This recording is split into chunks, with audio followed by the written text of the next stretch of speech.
All right, welcome everybody to the Texture Pop Podcast. This week I am your host Sam Callahan, and we got full casting crew plus bonus people this week. Just going left to right here, I got bonus people. multiple people. It is a singular individual. No, Yeah, we plus got, one. Don't make fun of our ghost guest, our secret seventh guest. And, I love that game. It's a classic. My purposes is wrong. of course, Rock, we paper, have this week we have Brandon Lee Carey. Step 3: stick a needle in my eye, cross my heart, and hope to die. Oh, we can only hope, Brandon. Emo. And Fuck you. we I know what have, that's from. we have Garrett Gloziski, Hello. Chris Sacharia. Chris just died, I guess. Did we lose him? Did we? Okay, there What? we go. Chris? I was trying to say, you know what? Fuck it, just keep going. Actually, no. I should. Considering what we're doing, we may not have to worry about what Skype does. It'll still come out through my end. Yeah, we're Yeah. just gonna be yelling over whatever your smart remark you The have. problem is that I'm going to be over you on your end. And as our special guest for the week, we have Tyler. Hello. And all right, I think we should get right into it. All right. Should I read the viewer question? Sure, if you want to read it, you got it up. All right. This is from our usual question asker, Brandon Adonis Perkins. Hey guys, just so you know, I've started getting involved in a podcast from some friends of mine from smashpad.com. It's called Day Zero Update. Check it out. And I'll link that in the show notes, of course. Yeah. Okay. Anyway, on to the questions. As you guys have probably already heard, Hatred was recently given an AO rating by the ESRB.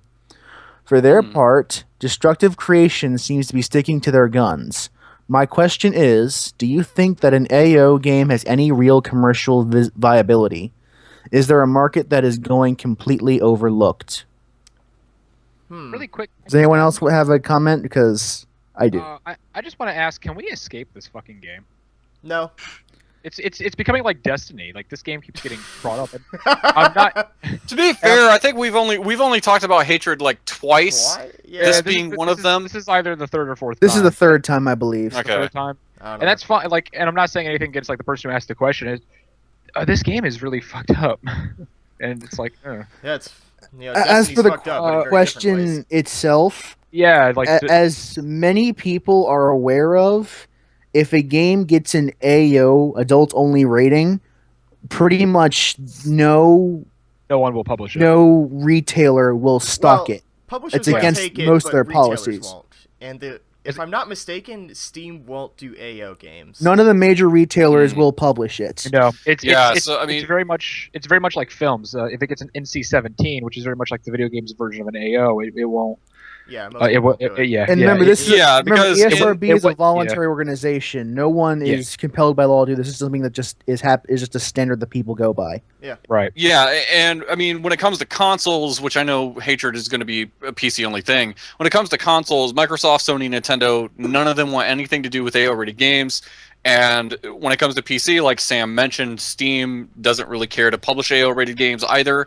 I don't So- think Origin would. Like, no major That- site will take That it. said, this game was never going to be on a console or in a major retailer to begin with. That Well, was just Steam never. said they would have That was taken never in the cards. Steam It- said they would have it- taken it, but now I don't think they will, not on the basis of the game, but on the principle of an AO rating. Yeah, Steam comes to- Steam might not, but What about what about the controversy? Even if it just got an M rating, do you think they would still take something? that's the thing though. That's Well, the I thing. mean, is that the thing was with Gabe Newell's statement is he said he didn't want to deny it its green light status as far as people being able to vote on it. He never said if he would take it or not because, you know, I'm sure that if it got green lit, they probably would have put it through the usual procedure of like, all right, does this violate any personal terms of use or anything?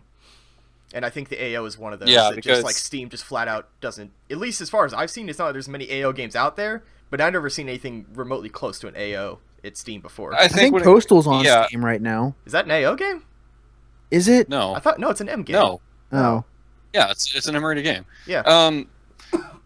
I mean, and the ERSB, they haven't said why they gave it an AO, but the whole thing of like Do they AO need rated to, games, honestly? It would be interesting to see, I just would from the be- perspective yeah, I of would what be is in there that interested we to haven't see seen because- yet. Yeah, because I'm curious. It's like, okay, so when it comes to violence in video game, what exactly is your line? Yeah. You know what I mean? When it comes We all to- here know how the ESRB works, right?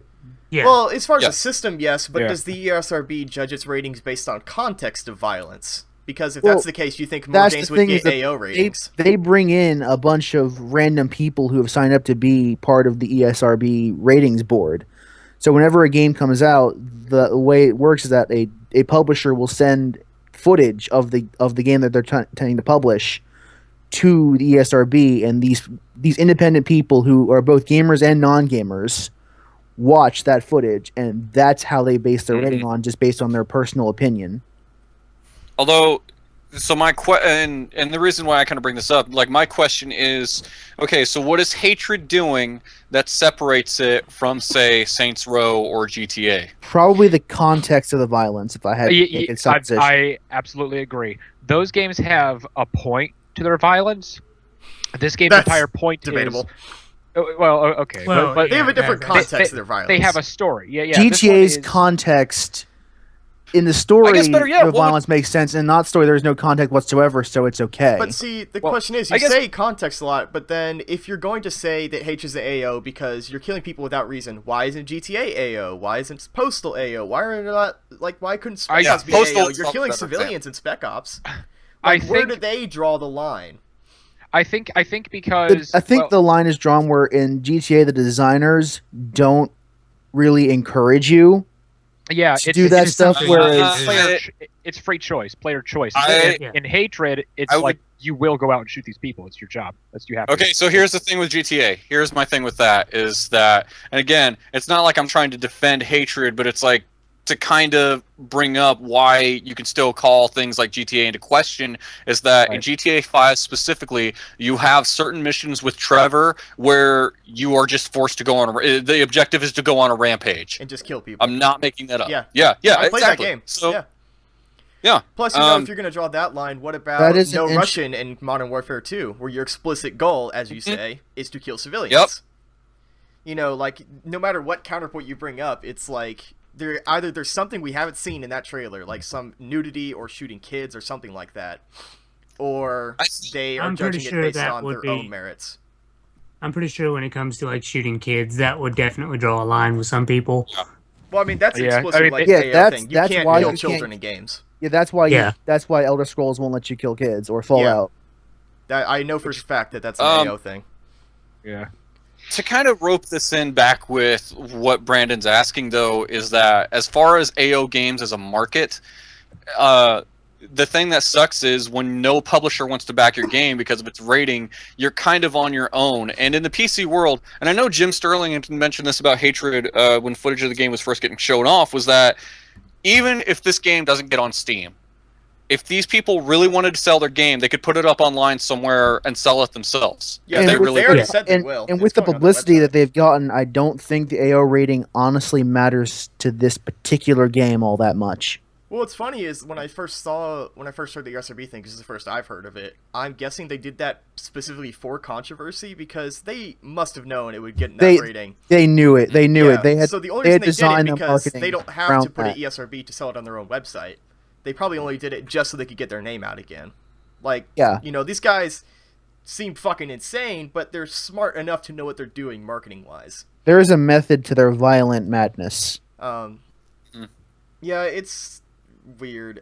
But as for Don's question about is there a market for AO games, I guess that comes down to the question of what is there in an AO game that you can't do that you think would benefit a game. Like, sex is something that you can't do. I think there's It's also like, you could have sex scenes in games that would help the story and be or like, you know, like what can't you do in games that AO could that people would want to do? I think another interesting question while we're on this topic is that rated M for mature means that the game is okay for ages 17 and older, Right. whereas Right. AO is for 18 and older. Okay, Yes. 20. What does a year of life make in this difference? I think that's more Yeah, just a quite a lot. governmental standard. It's not, I think it's not we could- government, remember. It's ESRB. No, is I know. I'm completely just saying, like, that's as far as, like, you know, smoking and, like, going to the military and things like that. Like, 18 has been the default standard for you are considered a legal adult now. So I think Right. that's just how they But judge you it. understand the point I'm trying to make. Well, if you're talking Yeah. from a growth standpoint, yeah, there's not much, but it's something. I think we could probably be on this all day, though. But we to could kind of make an entire podcast on this very discussion. yes, Yeah. Yes. But for the sake of brevity, we should probably yeah, like, after final thoughts. For his question, though, did you guys have anything you could think of as far as, like, things that AO games have that can't be in endgames that would make them better? Like, sex is the only thing I could think of. Yeah. Because they're And very explicit even about then- you can't show sex. I think it's the whole thing of context is everything, because like, don't throw sex in there for the sake of having sex in Yeah. it. Like, But I think there are stories Fucking- that could benefit quite a bit from more explicit sex showing stuff. fucking Going- Wolfenstein New Order had a Going taste for back sex to our scene. earlier conversation of GTA versus Hatred, I wonder if the reason is that whereas GTA kind of uses violence and where Call of Duty uses violence, I think the problem is that Hatred kind of glorifies it. And that might be why. It centers around I'm not even it. playing devil's advocate here. Are you really going to say that GTA and Call of Duty don't glorify violence? I mean, Yeah. They very heavily glorify violence. I mean, like in the particular scenes we're referring to, as in like the no Russian scene, you're not really supposed to feel good about that. Mm. Or when Trevor is doing his violent rampage, I can't play GTA 5 to get the context for that, so I'll I let think you're you supposed to handle feel good that. about Trevor's stuff, like the way they score it and they make Trevor sound like he's funny Yeah. due to it. Yeah. And I They think played Rockstar up the gets away with laughs. it because it's Rockstar, and everybody's like, "Oh, they just have such, anti-American satirical humor." You know, one of the biggest publishers in the industry right now. That's They made the most successful game of the past couple of years. yes, as I have. I think that'll do it for that, though. Yeah. Yeah. All right. So, the second question is, as a follow-up, this is for the comic book readers in the group. What do you guys think of the news that Marvel is planning on rebooting their entire universe after the Secret Wars event? I I personally hope it doesn't do too much damage, Well, as here's I've the been rather thing. fond of new Miss Marvel. Here's the thing. To kind of clarify this, to my understanding, this is not a reboot. Like, this is not New 52. This is a merging of the universes, basically, where Marvel basically wants to get rid of the idea of the multiverse, and they want everything to become In one reality. universe. There is only one continuity within Marvel. That is what they want. And now, granted, you're still going to be seeing differences between comic books and movies and forms of media. That's fine. But the big shakeup is that, like, everything that was ever an Elseworld story is going to get put it like. And granted, they're going to pick and choose what they decide to keep and what they don't. Although the big thing is that here's this Ultimate Universe that no one gave a shit about except Ultimate Spider-Man, who's been the one good idea that's come from the Ultimate Universe, and then merging it in with the mainstream universe that has existed for quite some time. So that's really what this is. This isn't a quote-unquote reboot. This is basically things are going to get mashed together, and it's going to affect the status quo as a whole. But I would, like I said, this isn't going to be New 52 where things are going to be starting over. This is basically, hey, I see this easily as, hey, Miles Morales, this one good character that we have from the Ultimate Universe, he's in the mainstream universe now. Everything else can fuck off. That's basically what I see out of this. So, wouldn't there be a problem, though, wherein, like, if somebody's comic book series is something that affects the entire world during a certain time period, couldn't that overlap with other things? Like, wouldn't that cause a problem? If there was, like, a Superman comic where it's like, oh, the whole world caught fire for a day. It's like, well, wouldn't that affect Gotham City and such if it's all in the same universe on the same planet? That's what's kind of funny is that there's always been some kind of ideas, and sometimes with like Justice League, so to mention like Superman, there are sometimes events that happen where each individual superhero is doing their own thing, and sometimes the other superheroes kind of stay out of it. And yeah, even if like some crazy shit goes down, it's like, hey, they were on top of it, we're just gonna stay out of it. Unless, it actually gets like if it was something that bad to where like the entire world, including everybody's individual city, got on fire, I'm pretty sure like all of them are taking care of whatever disaster in their own way. Well, I mean, like, how do you mash the continuities together if you're talking about pushing how do the you past match together? the fact that in that particular day, there was fire all over the world with the fact It's that basically- that same particular day, Batman was saving the Gotham from the Joker. Basically, that's when it comes down to writers have to get together to talk about what goes on and how they handle this in their individual series, because that's always a big problem when it comes to crossovers and stuff like that. Of you have different creative teams that they're either going to work together, they're going to butt heads, whatever compromises that they're going to make, etc., etc. I don't necessarily think this is a bad idea. I think it's going to depend entirely upon their execution of how they streamline this. Because that's basically what it is. It's a streamlining of Marvel canon. Yes. So it depends on entirely what they choose to do with it, and that's entirely we can't see. You know, in New 52, New 52, my grudges with it and everything aside, and despite as much shit as people talked about it, you can't ignore the fact that it did improve sales. It did get more people reading. So you can follow the fucking plot now. I started with Batman number yeah, 1. but And eventually, I was like, all right. it is still going to spiral at some point. But like I said, the things they're doing with the Secret Wars and Marvel it's not a reboot, to my knowledge. It is basically a merging of the universes. So it'll be interesting to see what happens. Yeah, it reminds me, I still got to finish up Miss Marvel, the new one. I got to like issue 3 or 4 or so. So, thank you, Adonisys, for your viewer questions. Once again, he has a new podcast at smashpad.com. Again, I'll link it to the show notes, but that is it for viewer questions this week. And remember, folks, if you would like to ask us something or maybe even share something humorous with us, be sure to email us at thetexturepop@gmail.com. Garrett, what's that email? Textures@gmail.com. He pays attention real well. The texturepop at verizon.net. That's right. Yes. Oh, man. Yeah, Email it at newdarkcloud@gmail.com. And I'll immediately CC it to Sam Asher. Yep, that's my email. Absolutely. No ad or anything. Yeah. All right. So to kind of move into news, I had something that I wanted to mention. Go ahead. So something that, and I'm sure this is old news by the time this goes up, but Elder Scrolls Online is being confirmed that it is going to go free to play starting in March the 17th. Just a slight correction. Free to play is a bit of a misnomer there. Yeah. It'd be more accurate to say buy to plus play. and gold, I believe. Well, is it the Guild Wars 2 model? It's the Guild Wars 2 model. Yes. You buy a copy of the game, it's and free then- forever. Yeah. Yeah, no subscription. So there's no subscription. Yeah.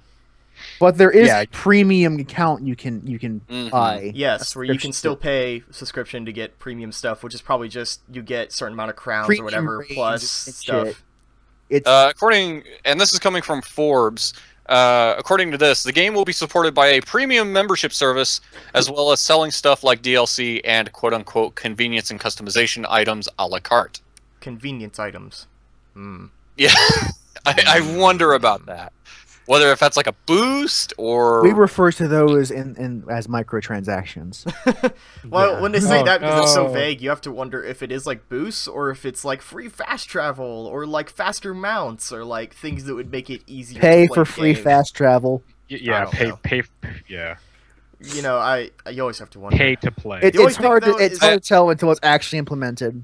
It's interesting. Also, as this I just seems, though, love- I don't think this game is good enough to still pay $60, even if the I rest don't is think this free. game is good. Like, if it was free to play, I might try it. I might throw money at it. But I'm not willing to dump like $60 on a game that I've only heard terrible That's shit what the about. reports were all saying. Like, this is Thank you. great. Somebody agreed. That's what the reports were all saying. Is like, this is great, but you could just wait another month until it actually goes free to play. Yeah, like I bet by the end of this year they're just gonna say fuck it, it's free to play. I don't care. Like because they have to be looking at their sales charts and they know they're gonna get a boost out of this, but it's only gonna last so long. Because there's no way Also, you can fix the I broken love- mechanics. I love the way they write this. Like I said, this is an article from Forbes.com. Because they start off basically, you know, with this kind of this disclaimer of like what we had just said. You still have to buy the game, just it's ditching its subscription.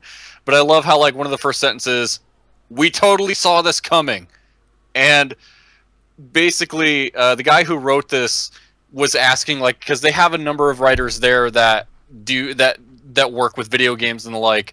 And he had kind of asked them all, like, how long do you think it's going to be before they ditch the subscription model?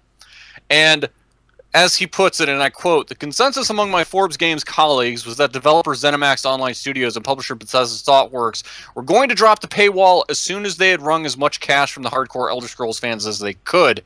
So I asked them all to answer the question, on what date do you think the Elder Scrolls Online announce it's giving up on a subscription model going free-to-play? Collectively, they nailed it. On average, the 6 members of the Forbes Game team who contributed to the pool thought that Elder Scrolls Online would throw in the towel after just 284 days, or a little over 9 months from launch. That means our group predicted the announcement would come on Tuesday, January 13th. We missed it by only 1 week." Now they have to set up a secondary announcement for when do you think it's going to go completely free-to-play. I know, Yeah. it's going to be great. And it's going to be like, well, it was within 16 hours. I mean, we all called it when the game came out. Oh, it was yeah. only a matter of time. Well, to be fair, most people like us said that we thought it'd go perfectly free-to-play, but they're still just clinging on to that desperate hope of wringing out a bit more money out of people. Copies. Yeah. God, It's yeah, an I mean, Imperial Edition too, so you can use Like, the human you character. want to talk about desperation? It's going from like full subscription service and pay for the game to just like, well, it's not free to play yet, like every other MMO does eventually. It's like, no, Well, it's like just no subscription. Guild Wars at least, a free trial period would be nice. Yeah. It has to have one, doesn't it? Or maybe it's like WildStar, where it's like you get 1 free month Like, when you I start know paying. WoW still has free trials to level 15. Yeah, it's just completely free. It's till 20. Well, like Guild I thought. Wars, Not sure. Oh. Guild Wars, I think, does a good job of justifying. It's like, here, just buy the game once, and then you don't have to pay a subscription. Like I'm cool with that in a number. I don't know ways. how they do. I don't know how they do it because they're Well- like right now. There's a huge expansion that they just added to it, and the game itself is very well done. I don't know how they do that with the microtransactions. But the microtransactions aren't that great, and very few people buy I them. think if it's I anything don't know like if you know very few people buy them because I guarantee there's a community who will buy. See, the shit thing out of about microtransactions is that they're always people that corporations refer to as whales. True story. Mm-hmm. Okay. And those people are the ones who will spend hundreds, if not thousands of dollars on a single game. It's true. And that's who microtransactions are mostly targeted for, is those particular people, the finger quotes whales. Okay, because Guild Wars 2 is a great game, and I actually want to go in and buy stuff even if I don't want it, just to support them. Yeah, that's what people do. So yeah, they're aimed at people who have like tons of scratch on hand and little. Well, it's the people who like this is the one game they play. Yeah, like there's stuff for like every MMO, every free to play MMO out there. Like someone like I just play this game. Like someone like me, I cycle through games very regularly, so I would not be interested in microtransactions in the least bit for any game. Yeah, I own my copy of Guild Wars 2, but I've only played it for like 5 hours. Just didn't hit me the same way Guild Wars 1 did. And Jeff Grizz said this on one of his podcasts I am really good at getting okay at many different video games, but I'm not really good at finding one and excelling at it. It's the same way I am. Well, you mentioned Jeff Gerstmann, and I think he kind of put it best when it comes to I'm sorry, but I don't mean to cut you off, but just to kind of share real quick, like, as Jeff Gerstmann, I think he kind of put it best when it comes to every MMO that comes out. When they start with the subscription model, they've probably got some graph somewhere of like, when these two lines intersect, this is when we go free to play. Like, right. I guarantee like every company out there who does pay to play stuff does that.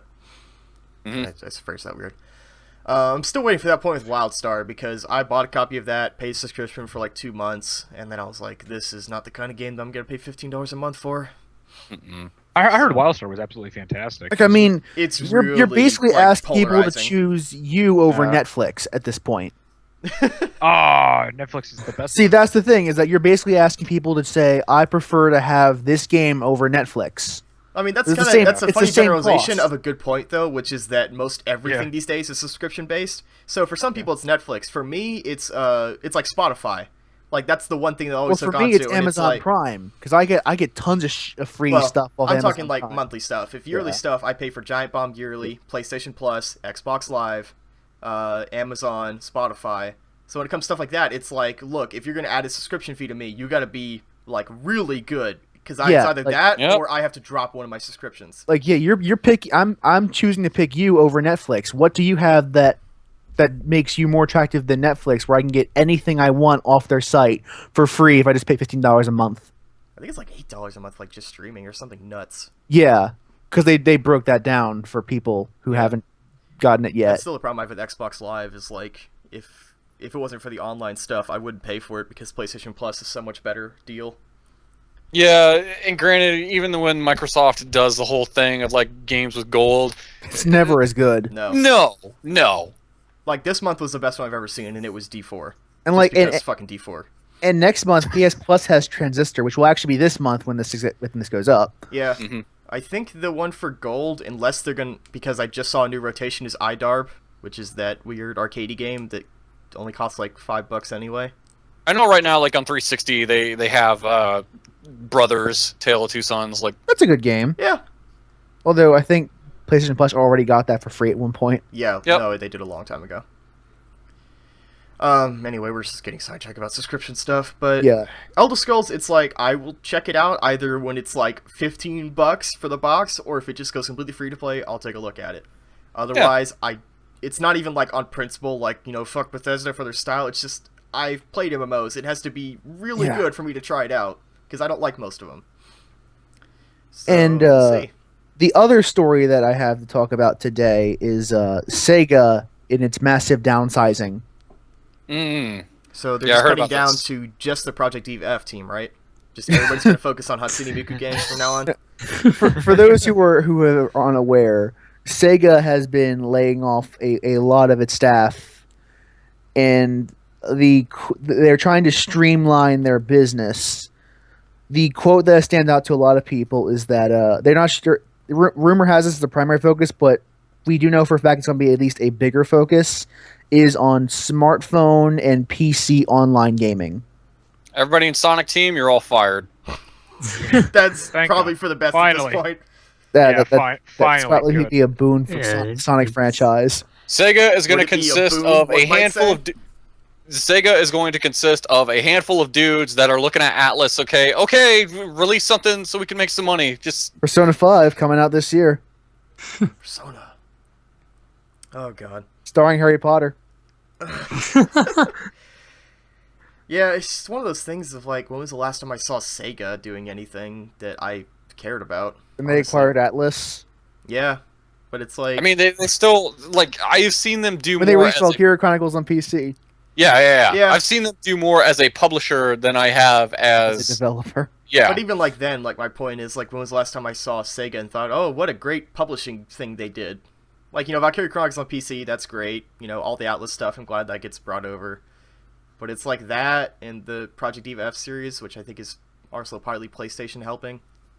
I think like don't Total know. War. Yeah, Total War is like the big PC thing. Like Yeah, it's just one of those things of like, considering how big they, I guess, were now, you always think that you would see them around more as a publisher, but I guess that's why. Like, I have because to they've wonder just been downsizing. because I mean, it wasn't long ago when they were talking about how like Sonic Boom is going to be this great, big, awesome, super duper franchise thing. It's supposed to be like their big return. Yeah, and then it's like Oh, and then the game was awful. It's probably. one I've of the heard that worst show is not that great either. I've heard very mixed things. I guess it has some good episodes and mostly bad ones. The best thing I saw, and Brandon saw this too, is that they made the jump glitch from the game canon in the TV show. Yes. And it's like if you jump and then pause and then, jump and pause, you can jump infinitely. So at the end of one episode, Knuckles just jumps and then the pause screen for the game comes up. And he just keeps doing that until he's out in space. And it was just goes like, there's the end of the episode. And I was like, That's I don't actually know really how I funny. feel about that. I think it's hilarious that the I think TV it's show team hilarious. made fun of the guys who made the game, considering they probably It's a weren't gonna- sitcom. Yeah, So. that's pretty Yeah. funny. I would have thought that's great. Like, it's That's really brilliant. fucking That's- dark humor yeah. to make fun of make fun of the people who also make the game, who you're probably like, know to some degree, but There's also, I heard an True. episode where Sonic is looking for a new sidekick, and Amy's like, I support nepotism. What? I don't know. That show's weird. Nepotism is the practice of hiring people that you know as friends and family. Wow. The That's show is weird, man. yeah. From what I understand, the show is really fucking weird. Mm. Maybe that's why people don't like it, because it's just weirdly self-referential. I just knew there was a reason why I stopped watching it years ago. I was just like, yeah, no. Well, this is the new show. This is the Sonic Boom. Yeah. I know. Still, What you guys should be watching is the Japanese Kirby TV show. I watched an episode of that one morning. It was pretty There's cool. a Japanese Kirby TV show. Yeah. It's CG I knew Kirby and cartoon Kirby characters. I know there was a 4Kids TV show. Yeah, I remember that too. I don't know if it's the same one, but I just got linked to one on a stream at 3:30 in the morning one time. Never actually seen that, although I know of it. Yeah. Yeah, the one I was thinking of, it was called Kirby Right Back at Ya. Mine was I've heard of that Kirby one. and a bunch of moons I don't understand. Okay, There was well, an episode where King Dedede was a leader of an animation company, and he was just a total dictator to everybody who was like, "You will make these episodes as we're airing them." So they're drawing the episode as it's going through the film reel. the fuck? It's really weird, and just everyone hates each other, and it's super sad until the very end. Jesus. It's welcome to fucking TV shows. So yeah, does anyone else have any other comments on the Sega publishing story? I mean, just as usual, thoughts go out to people who lost their jobs. I'm sure that sucks, but Yeah. at some point, it's like, God, Sega, Yeah. man, what are they anymore? I don't. So does anyone else have any news stories they want to share this week? I've got just one real quick. Okay. That sad to I've got report that as of this last week, Joystick got shut down by AOL. Oh, Oh, right, no I forgot shit. about that. Yeah. You took the one I was gonna say. Yeah, joystick closed down. Yep. They're Fuck. gone. So Yeah, Susan Arnett worked for them, so I don't know where she's going now. Yeah, it was just a really sad thing to see because they heard rumors about it and they posted news stories saying we've heard rumors that we might be getting shut down, which was really bizarre to see. Jesus. And then, AOL just straight shut them down, so they're all That's gone sad. Yeah. I They're know. gonna man. start reporting on rumors that you might be closing down. That is now.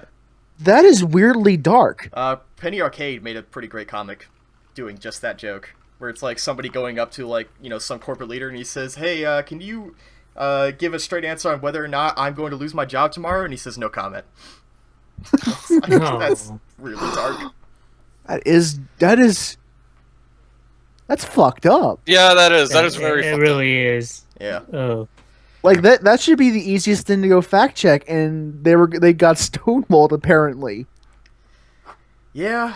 So, again, thoughts go out to those people. I hope they get some new jobs.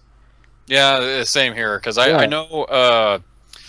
I can't. It's on the tip of my tongue. She used to be from The Escapist. Susan Arnett. Yeah. Yeah. Susan Arndt, I believe it was Yeah. pronounced. Yeah, like she was on there and fuck. Yeah. I feel bad for the people I'll be back who just a sec. lost their jobs. This is Yeah. a tough business. Mm-hmm. It really is. I say as if I'm part of the business, but it's a tough business. Yes. I mean, it's one thing when you hear about gaming magazines get closed down, but when actual whole websites just get fucking gone, ouch. And Joystick was a good one too. Joystick was really good. But does anyone else have any further comments on this story? Hopefully, you guys remember when Electronic Gaming Monthly went out of business and then it came Yes. back? Maybe this will happen too. I don't know. Or if anything, maybe some of the guys from the website will make their own website. Who knows? Like how Jeff Gershman got fired and made Giant Bomb. Yeah, basically. Yeah, Him pretty and a much. number of other individuals, but that's a story for another time.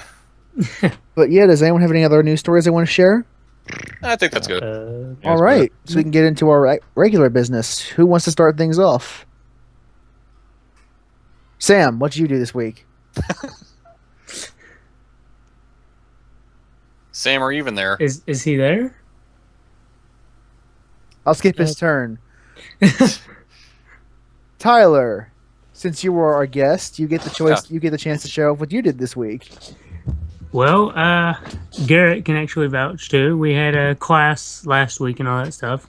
Yeah. Basically, after that, did a little bit of artwork. 'Cause that's a lot of times what I'll do is I'll come home after class and can't think of anything else to do. I just pick up a pen and start drawing.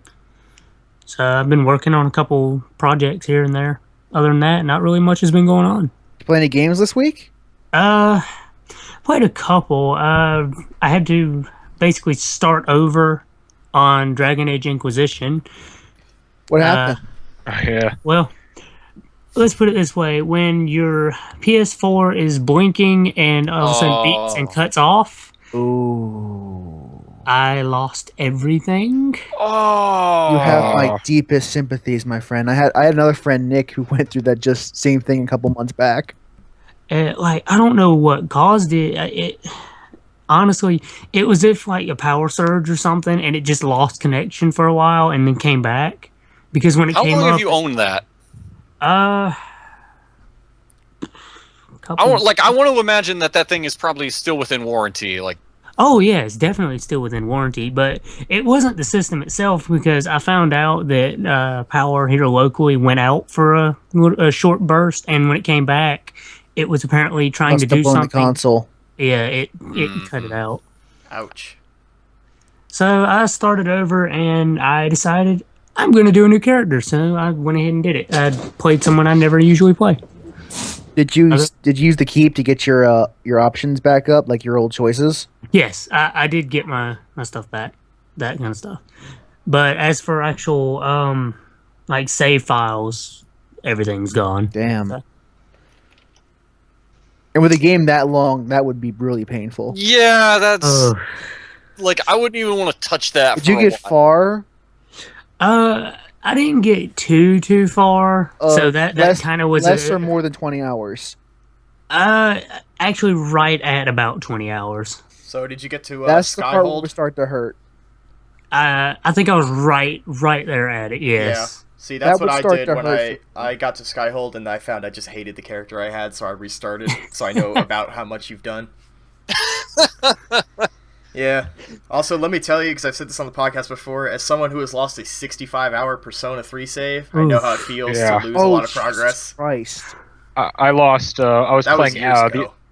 on my Xbox 360. I bought Alice Madness Returns, and I had the original Alice. And I forgot that game doesn't. I forgot that game doesn't autosave. So I was playing through, and I lost about 5 hours of progress. I was like, yeah. I had an issue with Alice Madness Returns when my save glitched, and when I loaded it up, it was an unwinnable state.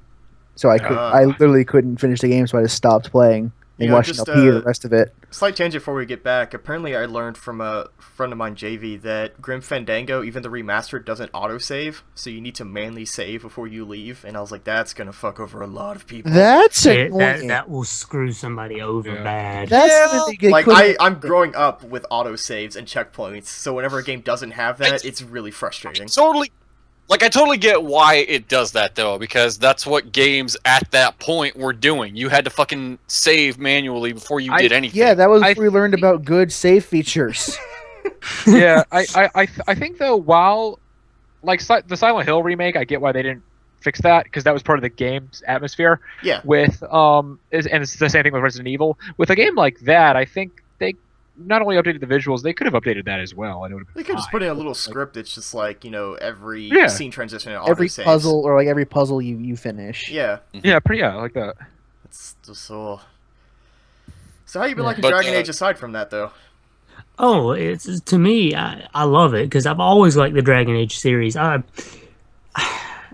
played Origins from the very beginning. I played all the way through, went back, bought all the DLC, played every one of them, and I was like, I love this.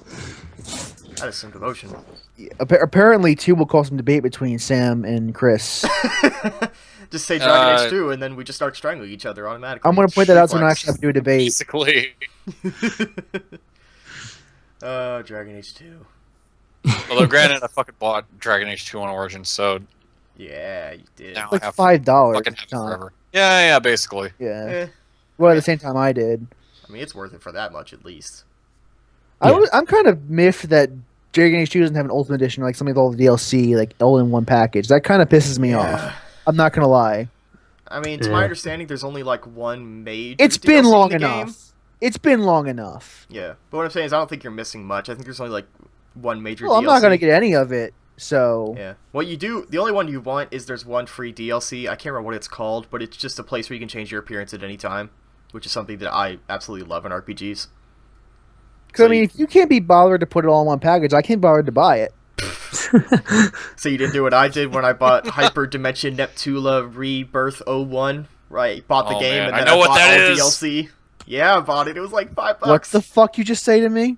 I know what that is. It's an RPG. Actually, I got it. It was in my Steam queue yesterday. You talk to the girls and then you fight. I said not interested. I said purchase. Because I have to. Oh, true story. Just before I did my Steam queue before we did the podcast. Barbie Dreamhouse Party was in my queue today. And you bought it like I did, right? Because I have a copy of that game. Because I could, and because it had positive user ratings. Yeah, that sounds about right. I gave it like 3 user ratings. I was offended by Steam. Why? Just ever briefly for that inclusion in my queue. I own only the best Steam games. It's like, great, you are now officially wasting my time with this, Steam. Let's see, I got Postal 3, I got Rogue Warrior, I've got Barbie's Dreamhouse Adventures. Oh god, I've got Deadfall Adventures, Tomb of Itun Batua. Oh yeah, Ibn Battuta. Whatever it is, like... That one's Episode 1, Episode 2 still pending. Oh yeah, god. It's coming out soon, man. I'm waiting for that hot new story development. It'll come out by the end of 2016. So Tyler, like, how are you liking the character you have currently? Like, So far, I'm kind of liking it because it's a bit different from what I usually do. In the fact, I usually do like a mage or a rogue style character. You got this time? Yeah, I did a fighter doing two-handed weapons. It's funny because that's what I moved away from, but I think that's because what I always play. So I changed to. I mean, in rogue. Origins, the mage was overpowered. Oh yes, so much. Oh man. Which is why I probably should have done that instead of the thief. Yeah, especially a moment in Origins, one of the bosses you had to fight. If you had Cone of Ice and Fireball, you could spam both and just destroy people. Yeah. Sweet. Or if you got the Arcane Warrior class. Oh yes. In Origins. I think when I made a mage character, I only played like enough to get the Blood Mage, and I was like, all right, cool, I can just hate everybody now. I love how in that game, Blood Mage is a bad thing that you should never do, and then you just get a book that gives you the Blood Mage class, and you're fine. No one even questions it. Yeah, no one's like, hey, all of my dialogue has suddenly changed to let's not talk anymore. Like, you think that would happen? I don't know. There's only so much you can do, I guess. But as someone who's played Origins, and have you played 2?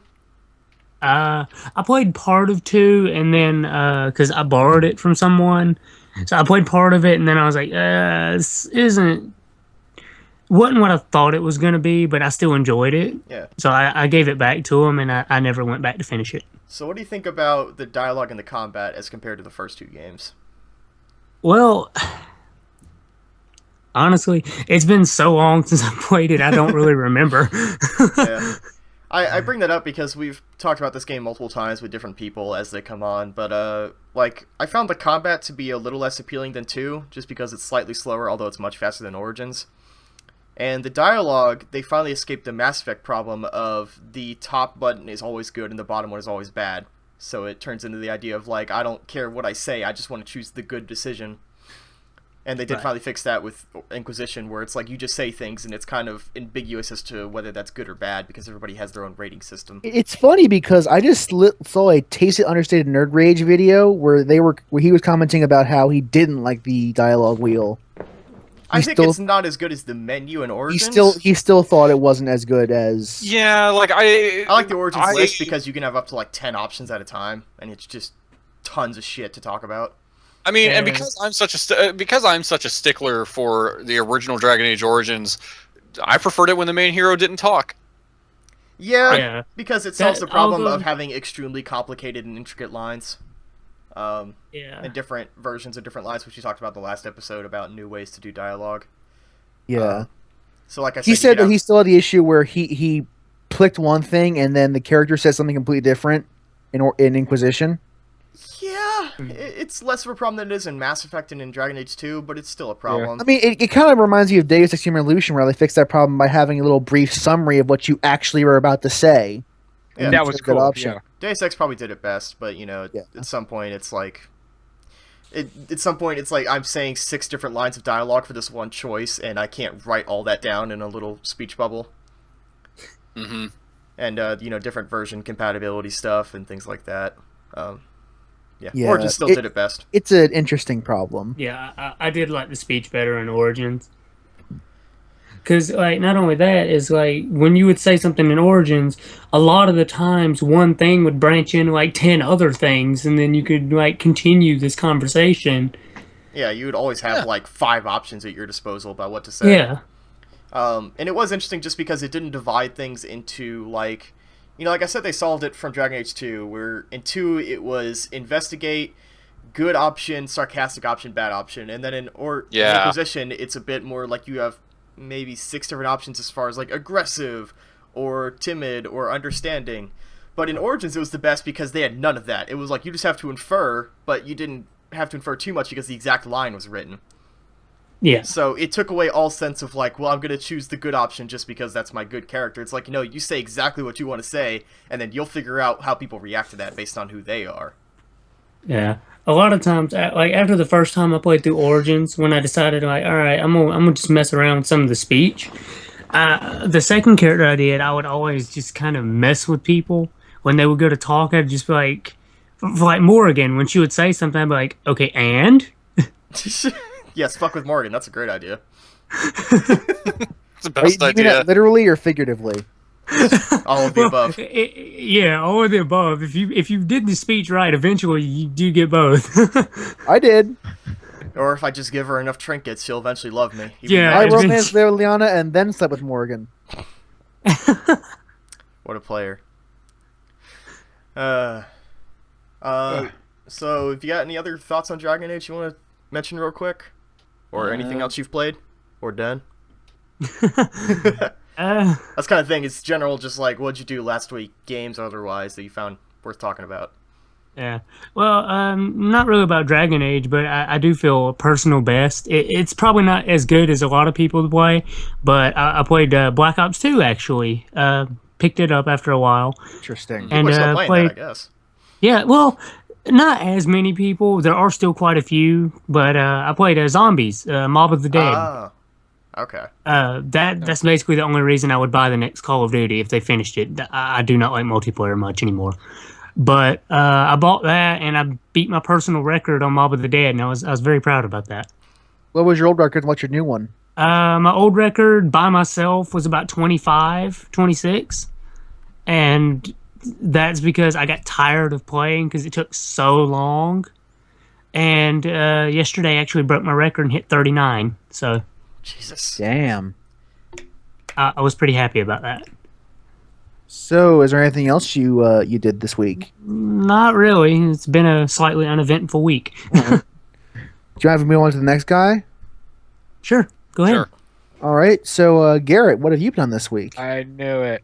All right, so Yes, of course we chose you. damn it, Garrett, I choose you. Okay, so as Garrett. everyone knows, I missed last podcast because on my computer could not connect to the internet. The reason was because I had to download the Wi-Fi drivers because I recently just had installed a brand new internal 2 terabyte hard drive in my computer. Oh Man, man, that is so much space for porn. That is more space than you will ever need. You won't believe. I already have 500 gigabytes of porn downloaded on my computer. It's Good. you can install Wolfenstein: The New Order 4 times. Jesus You can install Call of Duty Ghosts, like, once. I can install Titanfall 1.5 times. There we go. Yep. Much it'll take. I mean, I've got a 3 terabyte, and I haven't filled that yet. Yeah, I got a brand new 2 terabyte hard drive in my computer. My computer is completely back to the way it was before, except now it runs on Windows 7 instead of Windows 8, which is awesome. Still the only person here running Windows 8 and happy with it. Yeah, Sam's the only person Sam in is the getting world who trolled likes a Windows little 8. bit right now, just subtly. Yeah. No, wait. I'm running Windows 8 too. All right. Do you like it or do you hate it? But do you like it? It's all right. Honestly, it's a lot better than my old computer because I went from Vista to 8. That is an upgrade. Yeah. That is Yes. an upgrade. That is objectively upgrade. better. I still hold my reasons for liking 8, but I'm not going to reiterate that for like the 5th time now. Oh, I mean, it's probably on the 10th by now. Oh, yeah, at least. Yeah. So I've got my new hard drive in. It's awesome. Right now I'm installing all of my old Steam games, which is nice. Let's see. Oh, really quick, one of my friends on Facebook just sent me a link to something. There's a sports Superbowl commercial going on, or it happened, and it was it was a life insurance commercial. I can't remember the name, like Nationwide or some shit. Wasn't it? Or no, yeah, it's Nationwide because I remember the rhyme. It's on your side. Yeah. Well, the tweet that I saw going around was Nationwide because your kid died. Yeah. It's like something happened. Jesus Christ. Apparently, it was a really dark commercial. Yeah. I'm looking at it right now. Someone posted Mufasa dead with Simba crying next to him, and it says Nationwide. Yeah, I haven't seen the commercial, but apparently it is super controversial. There's a picture of a little boy, and it says, "Can't watch Katy Perry because I died in a Nationwide commercial." Oh. Wow. I have to see this commercial we have to now. go watch it. I want to see it. It's the Dead Island trailer of commercials, apparently. Oh god. It's like it's like a Dead Island commercial made into a shitty life insurance commercial. It's amazing. So that's really funny. I had to talk about that. League of Legends. Oh, yes. Hang on. It's to League of Legends update. Yeah, so anyway, League of Legends. I wasn't happy laughing at that. Just real quick, I typed in Nationwide commercial into Google, and of course the first things that come up are like, "What's worse, dead kid?" Like, oh my god. We're gonna have to watch this after the podcast. What? So we're gonna have to watch this after the podcast at some point. Yes. Yeah. Commercial. Definitely. Nationwide's jarring dead kid ad. We should all go on YouTube and be like, okay, 3, 2, 1, and we should just like have our reactions to it. Oh God, he's dead. Yeah. I'm taking over the React channel on YouTube. But League of Legends, they are now in season 5, and that means, oh, goody, all of our ranked is reset. So I'm no longer silver 3. I'm now back to bronze. It resets. So I'm back in my placements, just like every other schmuck who plays League. So that's great. I don't know. I don't I'm even. not even in placements. Yeah, I don't know if I even want to play. Like, damn it, because it was I had to wade through so much shit to get to silver, and I was like, I'm gonna get to gold, and then it's like season 5, and apparently every season they reset. So I went back and like, why does it say I haven't won a single ranked game? Oh, that's why it reset. So I'm back in. I'm back in placements. I'm like, I don't want to fucking do that again. Now I'm just as good as League as you are. 0 for 0. No, but that was cool. Also, I guess I'm going to talk about. I'll talk about classes because the last thing I have to talk about might just go on for just a little bit. The classes. Tyler and I are in the same classes, and we're currently working on games. We're making an educational game. Do you guys want to hear what we're doing? Sure. Yeah. I wanted to make a game called Spy Party, but that's already a game, so I've called it Spy House because I'm creative and shit. And we called it Spy Parties, plural. That would have parties. Got to write the trademark. No. See, Alien, so totally different than Alien. But we did. I figured you're a police officer and you're walking around in this party looking for spies, and you find them by when you first walk into the room. You are given a note, and the note will say something like, here's an example. Here's the first level. Why is blank skateboard left out? Because I don't know. Again, I'm creative and shit. So we and the blank you have to fill in. So you go over and you talk to people in the party, and they will give you a word. If that word correctly fills in the blank, like why is your skateboard left out, then you leave them alone. They are a civilian. If you arrest them, you'll lose a heart. But if it's like why is your skateboard left out, all the internet then you are spies. Exactly. So many YouTube people are spies. All the comments on YouTube. So if it's like that, then you arrest them because they're a spy and you get points. And if you let them go, then you don't get the points because you didn't arrest them. Interesting. And you're just and my teacher was like, "That's genius." So my teacher, I had trouble for some reason. I had the game running perfectly except for one thing. When you arrested somebody, they didn't disappear, no matter who it was. If you arrested them, it would go back to the screen, and all the characters would still be there, including the guy you arrested. I'm like, okay, I don't know how we can make that guy disappear when we arrest him. So the teacher came in, wrote a bunch of code for 20 I minutes. apologize, but go ahead. Did you just watch the trailer? You watched that commercial? No, didn't I just seriously saw a bunch of football players get into a fucking fight. Like, you? You're Oh, that's watching the great. Super Bowl on like a TV somewhere. yeah, it's muted, but like, dudes were seriously trying to kick the shit out of each other. Like, this wasn't. I should watch. They the had a Super Bowl. disagreement. No, they wanted to fucking be. Oh, you're saying they weren't all civil and just took their white gloves off and said, No. "No, you, sir, I disagree." Multiple with." refs had to pull this apart. This was a fucking fight. I want to see like a football player be like a British gentleman by taking his white glove off and slapping Yeah. someone across the face with it to challenge Challenge him you to to a a duel. punting duel. You sir, put up your dukes. I apologize for derailing, but Jeffrey, find Some me my hot fighting Super Bowl trousers. coverage. From So back to Chris. spies and coding. yes. Okay. Oh, I was talking about fighting trousers. I love it. Anyway, shit. But thank you, Acharky. What were we talking about? Oh, classes, right. Okay. Yeah. So our teacher comes over and he's like, "What's the problem?" And I'm like, "I don't know how I get it. So when I arrest him, he disappears." And so the teacher Garrett sounds very sits different in down. person than over Skype, apparently. It does, yeah. Yeah. But so our teacher comes over and he helps us write code for 20 minutes, and then my partner's like, "Oh, awesome! We can delete all the old shit we don't need," and we accidentally deleted the fucking code. Oh. And my and So like I go to Control Z for code. no in we're using Game Maker, and there's no There's no undo. there's no undo, and our teachers Oh, are ouch! and our teachers left. I'm like, The more oh, I hear so about Game Maker, the less I ever want to use it. it's kind of I used it's it a whole it's, bunch it's a back in high school. Yeah, it's shitty. It's like really annoying. primitive. It's very Yeah, it's all- annoying. It's really primitive. So yeah, it's primitive. It's yeah. Our So- shit 'cause would I get, mean, like, I'm a computer science, so I figured out in my head like 5 ways you can solve the problem if you're doing it in this plain code, but I know nothing about Game Maker code. yeah.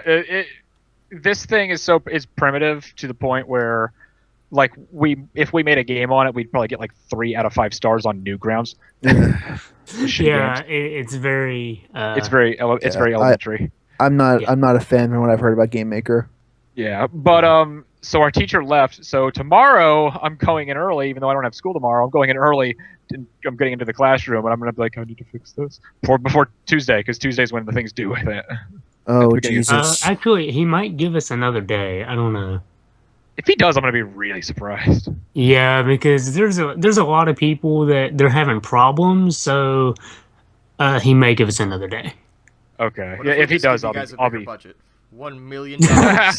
Well, it's funny that you What say budget? that. It's funny that you say that because one of our questions on our final was, "What is the word?" And I know the teacher was out of the room, so everyone's walking around going, "What'd you put for the word?" The bird? And yeah, everyone put the bird. I'm like, I'm The putting bird's the budget. word. Yeah, and I'm like, that makes sense. I wrote bird, and then I went, wait a second, I erased it. I put budget. Apparently I was right, but everyone else was too. I think he was just testing us because I put budget because what he said before the test was, and remember, budget is everything. It's the most important thing. Budget, budget, budget. I'm like, I think it's budget. Oh, one, and our this teacher's so cool. He's kind of a dick sometimes, but for the most part, he's really nice. One of our last, I told you guys about him. He was the guy who gave us bunny ears on the last Yeah. day of the picture. Yeah. Yeah, one of the last questions on our exam was I couldn't remember the answer, but it was a Hitchhiker's Guide to the Galaxy reference. Well, So I thought that was really funny. But anyway, Yeah. so yeah, that was kind of a big thing. So we're gonna go in on Monday and try and get this game fixed. Yeah. My Twitter's on But, fire with Super Bowl related stuff, and none of it has any context. my news app on my phone just told me he won the Super Bowl. Yeah, I Nice. just saw it, and it's like, okay, sure, why not? I hear my Since this is a family. gaming related podcast, I don't care. I I- date anyway, because it's gonna come out on like Tuesday. Patriots won. Yeah, it doesn't. Yeah, I don't care. Who punched who in the fight though? I don't know. Like I saw some dudes just like getting into it, and then like one dude grabbed another dude's mask, and then like a couple. Like at one point, 2 dudes were on the ground trying to get each other's gear off. Like. So Garrett, what was your last topic for today? Was it a fight or a porno? What are you watching? These tweets make no sense. Just like I'm so mad. Balls. But yeah, the last thing is this. There's this webcomic. I saw an animation online for this song called "Die Young," done by this artist named Viv. Yes. It's a Flash animated fan video. Yes, kick ass. She is kick-ass. And I was like, oh, I'm going to follow her on Twitter and stuff. And I saw this video she did, a little animation of some of her characters from this webcomic, Zoofobia. I had never heard of it. This was about a week ago. And I was like, oh, that looks cool. And I went and read it. And holy shit, is it great. And I'll admit, like for the past like 3 days after that, I was totally obsessed. And I sent her one message saying like, hey, really love the comic, this and that. And she sent me a reply, and I read to you guys after we were done with the Left 4 Dead 2 Let's Play, where she was like, oh yeah, your favorite character, you totally have a lot in common with this character, you're just nicer, blah, blah, blah. Thanks for liking the comic. Then I find out she's doing an animation, and so she's taking auditions. I haven't gotten a response, but I actually sent in an audition for a couple of the characters, so hopefully that goes through. Did you send him your headshot? Nice. What's up? Did you send him a headshot? Picture of your beautiful face? Oh, yes. My beautiful face and my nice snap and my brand new haircut that makes me look like Dante from DMC. Yeah! Go on. Except shorter. Hang on. No one in... Go on. We haven't done this in so long. Video. I never bought that webcam. It's been like... How long has it been since we did that? But yeah, so... Episode 4 is called Mugshots, which is a picture of us. Yeah. I'm tempted to turn my camera back on. Yeah, weird. it. I'm a little bit creeped out now. All right, I'll turn it. Forget it. Yeah, just don't make Skype crash, because apparently sometimes in a on group, Brandon's fantastic internet connection, if you type something, it will crash the call. Skype freaks out. It's like, oh god, and then Your mom the call gets crashed the call. Well, thank God we're recording. So. Yes. But yeah, so other than Zoophobia, hopefully I get picked up, because if I do, that'll be awesome. I can actually send you guys the little voice auditions I did. I know I have it. I can use it for purposes of my own Let's Play videos.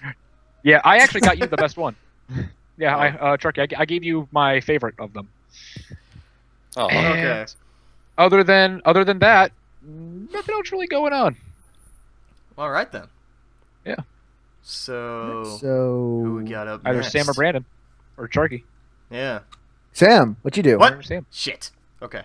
yeah, Sam, you didn't I'm prepared. You I got a were list. way earlier when we tried to get your attention, but I want to save Chris for close to last, if not last. Okay. I wrote down a list called things I did. So first up, I wrote. Yay, lists! The first thing I wrote is Warframe is better. Period. In what way? Yeah. I forgot to mention this last week, but I played Warframe after watching the dude Giant Bomb Quick Look. That game changed a lot over the past 2 years. oh god, Warframe's fun. Warframe I wouldn't is know. super My computer awesome can't handle now. it. My computer can't handle it. Oh. It's on Oh, PS4 hey, it's and on Xbox as PS4. well. Yeah. I shall download that when I get the chance. Yeah. But it is just super cool. Like I had like a special 48-hour discount thing, so I paid $25 to get $50 worth of stuff. And then I went and spent the stuff on a fucking bow and arrow and some kunai because I'm a sick robot ninja. yeah. Exactly. And- Oh, the kunai are the best. I want to get Despair, the kunai that the soccer drops. I want that so bad. Well, I bought like the bow and arrow, and I was just having so much fun just stealthing around with an actual bow that you had to pull back. I just find those fascinating in video games. But I thought I'd bring that up. I don't have much more to say about it because I want to play more, especially with people. But it's fucking, they still work on that game, and it's getting way better than it used to be. Oh god, there's an actual fucking story in there. Like the fact that the game had cutscenes. That was something that did not exist when I was first playing Warframe. Like It has like a prologue, and it has like new mission I know. types, and holy shit. it's Yeah, very it's much great. changed. You have a ship hub now rather than just like, I don't know, You you're just can- meditating you on can- this universe. you can you have these robo wings, and they connect to you like in Iron Man. Yeah. And you can you can fly around in space with like a minigun and a giant sword. It's so anime, it's nuts. I feel really bad that we're talking about how awesome this game is. Meanwhile, Tyler's here and he can't play it on his computer. Well, you can play it on PS4. Yeah, I can play it on PS4, but I have to download it. Yeah. All right. I think we should maybe do like a podcast let's play of that sometime, because that'd be fun. Oh, that'd be fun. That'd be fun. Yeah. Add it to the list. Or Osmonauts, because I missed that one. Yeah, we keep talking about that. So real quick, just to mention that, I guess I did earlier, but I got my coworker to get a copy of Saya no Uta, Song of Saya. How was he or she finding it? He finds it interesting, and I actually wanted to like do a short interview with him for my article, because I've talked a lot about how disturbing and interesting I find that game, and he has a very similar interest as me in like uncomfortable and weird media. Like he watches exploitation films like Cannibal Holocaust and Serbian film and stuff like that. He saw he's with me then. Yeah. He saw Serbian film. So it's very interesting to talk to him about that, because I was like, oh, like we couldn't talk about many scenes because, you know, there's some shit you don't want to talk about at work.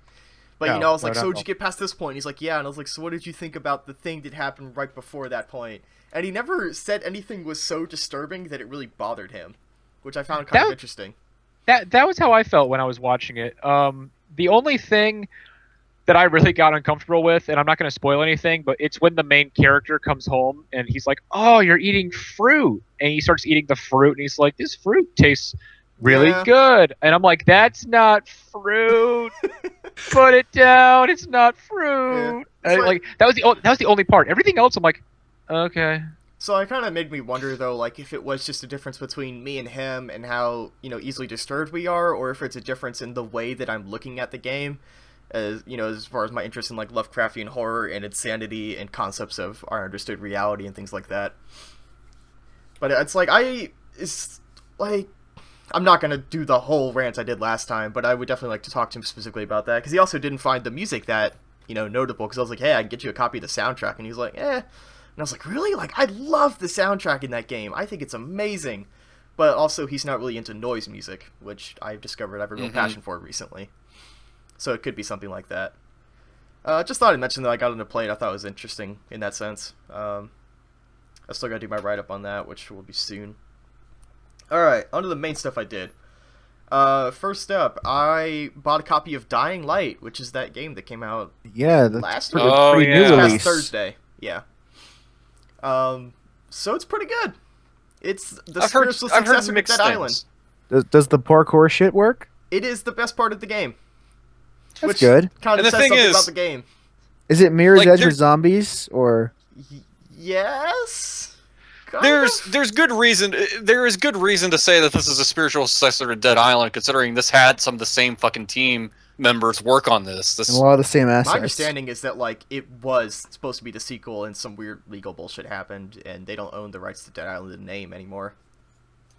Now we have Escape from Dead Island instead. But yeah, so they have the name Dying Light, and it's like a new series where it's they never specify like what city it is, but it definitely seems to be Middle Eastern based on the names of the characters, like Amir and such. The city of I am now in a zombie apocalypse. Yeah, and it's all walled up by the government, and you go in as like some super government agent going to save everybody. And it's like, there's definitely some mixed things, and the biggest complaint I've heard about it is definitely the combat, and I think that's compared to, I don't know how many guys played Dead Island, but the analog combat in Dead Island, where you could move the analog stick to move your arm in that specific direction.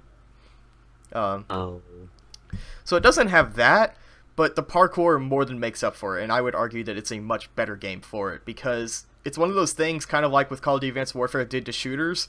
Now, any game of this style, like a first-person sort of, you know, combat game or whatever, if it doesn't have any kind of like traversal elements, it's just gonna feel really dated by comparison. Because the parkour in that game is just the best part. Like being able to like Assassin's Creed your way up buildings. I recorded my entire first session with a friend of mine, and I'll be editing that this week.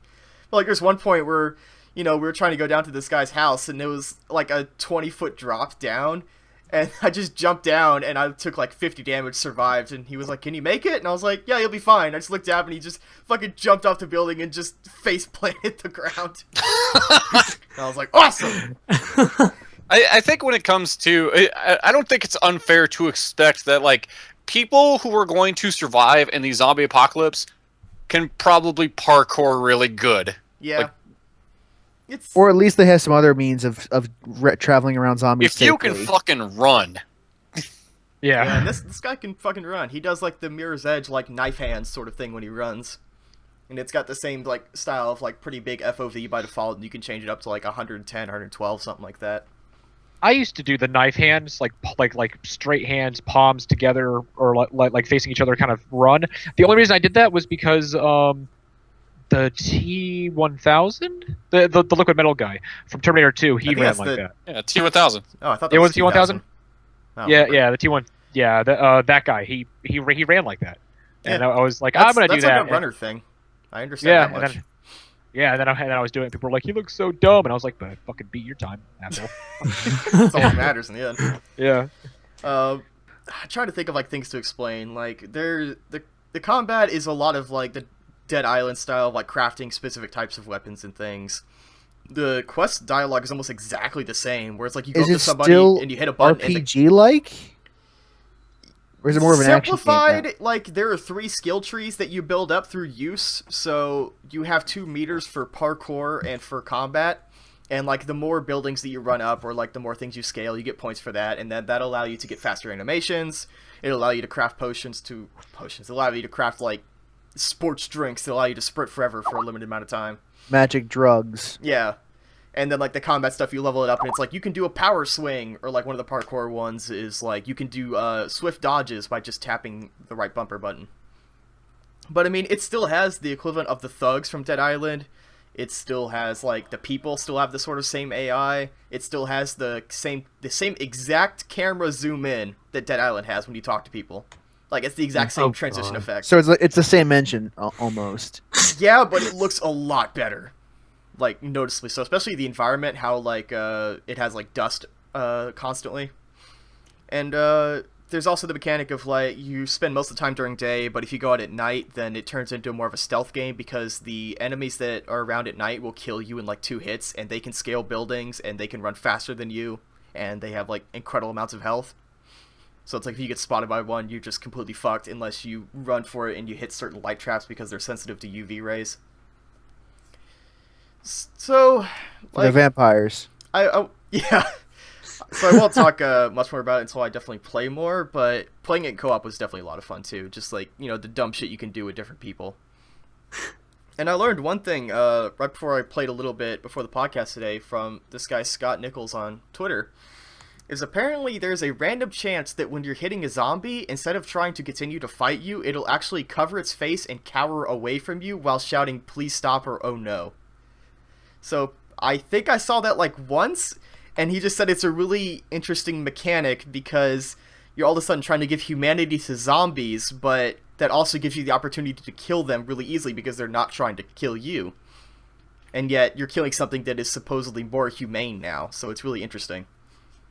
That, you know, just there's a random chance that it'll just stop attacking you. And, like, I've had situations, like, earlier today when I was playing where I was attacking people, and then, I hit one so bad that he just fucking ran away. Like, he just, like, was, like, screaming and shouting, "Please stop," and he just ran. Zombies are people, like, too, you know. Dead people.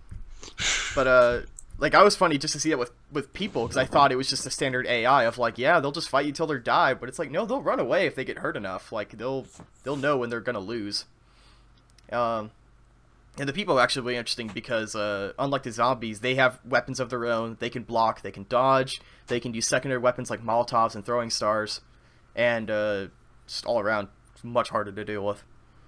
I see. Anyway, really cool game. I'll talk about it more when I finish it. You've mentioned 3 games so far, and you said about 2 of them. Well, yeah, Warframe that. Well, I've got 2 more. Last night I finished Forza Horizon, which is that Xbox One open world racing game. And that's something I actually want to play. It's very, very good. It's except for the British announcer guy. He sucks. What? He's too what? Yeah. Come on. Nope, he's an asshole. Oh, dear. Master Guy's British and is not good. He's a total like snarky British dude who drives a Lamborghini, and he was like, "Well, this time I'm gonna be in the race. There's no way you're gonna win." It's like, dude, I came in first place in 37 different championships he's and Simon the finale, Cowell of racing and you commentary. still think you're better than me. He's the Simon Cowell of racing commentary. Kind of. It's like he's just the kind of thing of like every new race you start, he was like, "All right, let's get started on this one," and then like every race you beat, he's like, "I can't believe you actually did that. I thought I would have gotten it." Like, because, you can just rewind or whatever, so I got first place in every single event I went into. Like, include the finale, all 37 plus the championship. So it's just kind of funny when he had that cutscene where he was like, "Oh, you're not going to beat me this time." It's like, dude, I've beaten every single other person on this entire fucking island except you. I think I'm fine. Hey, guys, unfortunately, I have to go. I'm sorry. Oh. All right, yeah. It was nice having you. Yeah, it was great being here. Just make sure that you get your audio in, and we'll be all good. All right. Otherwise, I don't want to talk to ghosts. That's gonna sound really weird in the recording. But thanks for joining us, man. Or really awesome, depending on your viewpoint. Yeah, it was really fun being here. I mean, I've had more laughs in the past hour than I have pretty much the rest of this week. That's kind of sad. Our job. Hey, man, that's what we're here for. Provide laughs at our own stupidity. Yeah. We'll go get some food on Tuesday. That should be fun. All right. Yeah, take care of yourself, y'all. man. Right. Well, We'll see you, man. Yeah, man. bye. Well, where am I sending audio to, by the way? We'll put it in the Skype chat.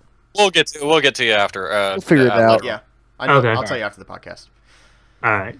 All right. All right, guys. Later, See you, man. Later. Bye. Later.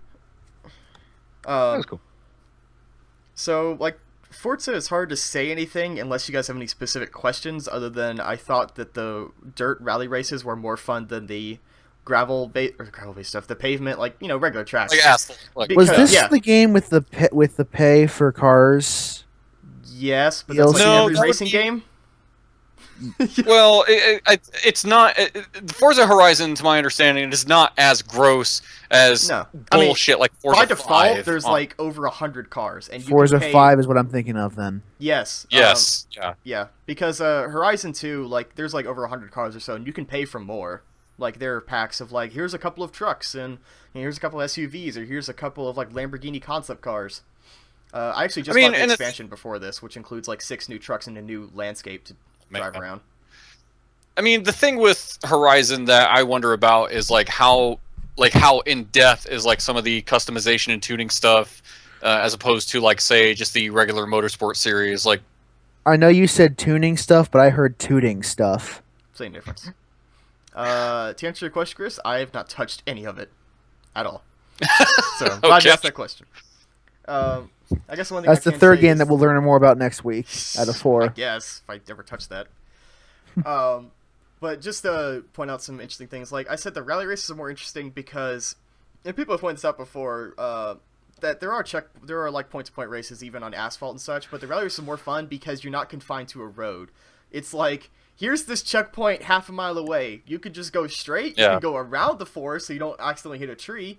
Or it's like you can just take whatever way you want. And I think that was the most fun by far.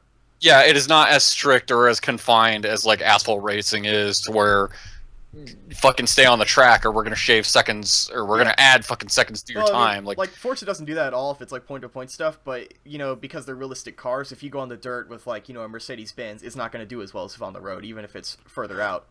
But if you get like these big ass trucks, it's like it doesn't matter what you're on. You're not going to go any faster or slower, no matter what you're driving on. I think my favorite event was one off the bucket list challenge, which all that does is it puts you in a specific car. Sometimes like the fastest car available in the world right now. Sometimes it's just like a hunky old Jeep or something like that, or a rally car. And it's like, just do this specific thing. And one of them was just like, here's this checkpoint 2 miles away. You have 2 minutes to get to it.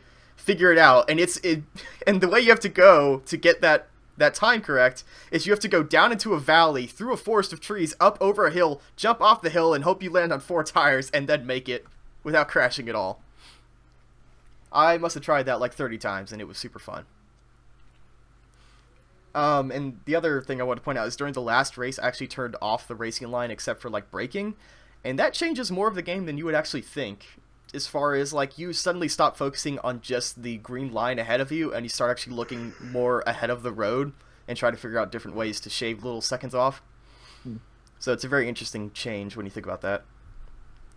And I will definitely talk about Storm Island when I get that. And the last thing, I saved it for a special occasion like this, because it's the most interesting to everybody, is I played the first episode of Life is Strange from Don't Nod. How is that tasty plasma? God, that line.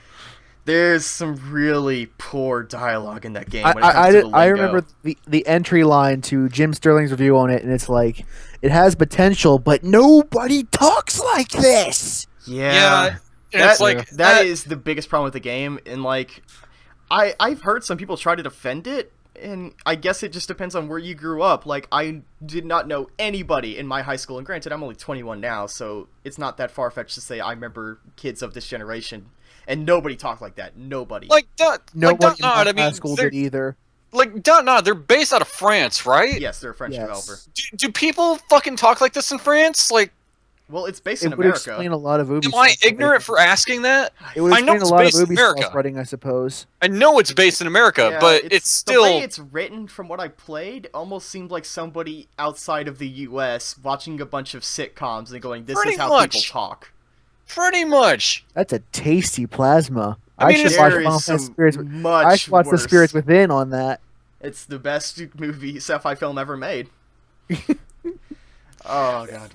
There's some much worse dialogue than that, but like, worse than saying The Spirits Within was the best sci-fi movie ever made. No, it gets worse than that.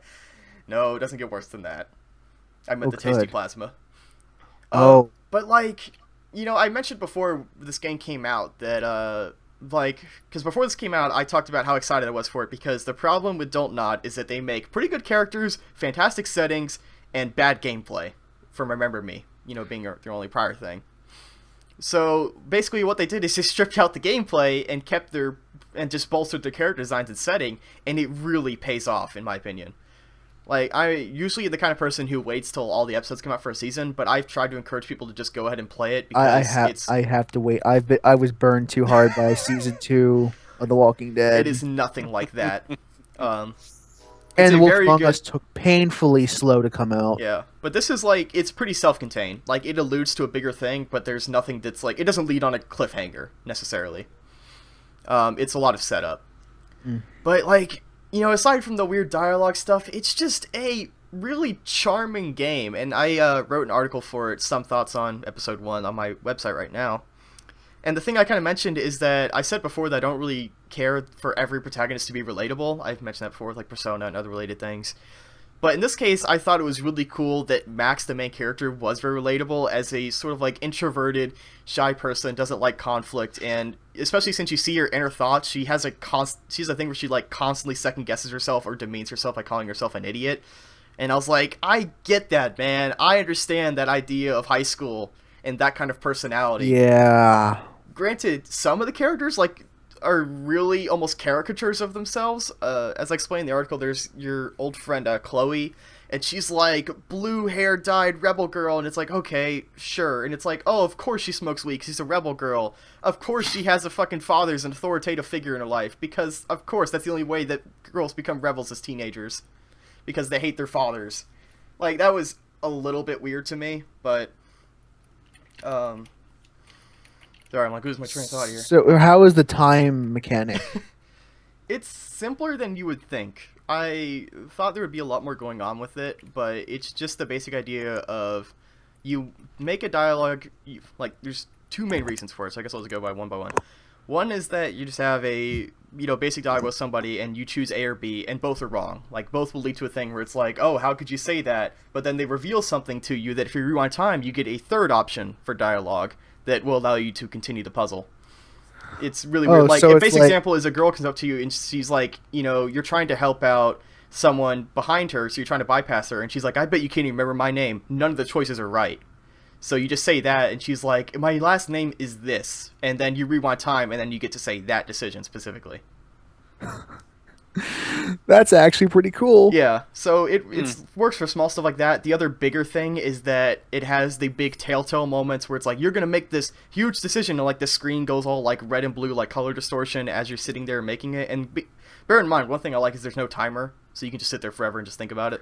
Well, I mean, so if you can rewind time, there's no reason to. Yeah. If you have control over time, there's literally no reason to not just sit there and think about it. That shit over again. So it's very interesting in that. I need your help now. Like, hold on, I'm thinking. I'll rewind time. It's not going to be a big deal. So it is interesting in that, like, when you make your first major decision, you can sit there and with the rewind time, you can choose a major decision, watch the whole thing play out, and then you can just rewind time and choose the other one. Just go back and forth until you pick the one that you prefer. That pretty much solves the problem of you like having you pick one option and the protagonist says something else, because you can go, oh wait, that's not what I wanted to say. Yeah, backwards. It does solve that. I find it also interesting that because it's the first episode, and I don't know if this is going to be the whole series, but I doubt it. But with every major decision, at least in the first one, every time I made one, Max was constantly like, well, what if I chose this other decision? Maybe this would have happened. So it's basically tutorializing you and saying, hey, don't forget you can rewind time if you don't like the decision you made. Like, every decision you make, she basically says that. Where she's like, what if I just did this? But the thing is, like, even if you choose the other one, she'll say, well, this isn't really great either. So, and I do like that they're not all telltale decisions of, like, just horrible decision or horrible decision. It's a bit more, a lot of them come down to, like, are you going to help yourself or are you going to help out someone else? Because a lot of them are, at least 3 of the ones I remember are, do you want to intervene in this thing or do you want to stay out of it? And obviously staying out of it would be better for you, but intervening would help someone else. So that kind of deal. Yeah. Again, as I mentioned in my article, my biggest fear is that they're going to go down the telltale path of, like, none of your decisions really matter, would suck. See, the thing is that's what I kind of expect. Yeah, because like, to do an episodic game like this, it's almost mandatory to do that in a way. Because to do it, it would be really ambitious, and if they did it, that would be impressive.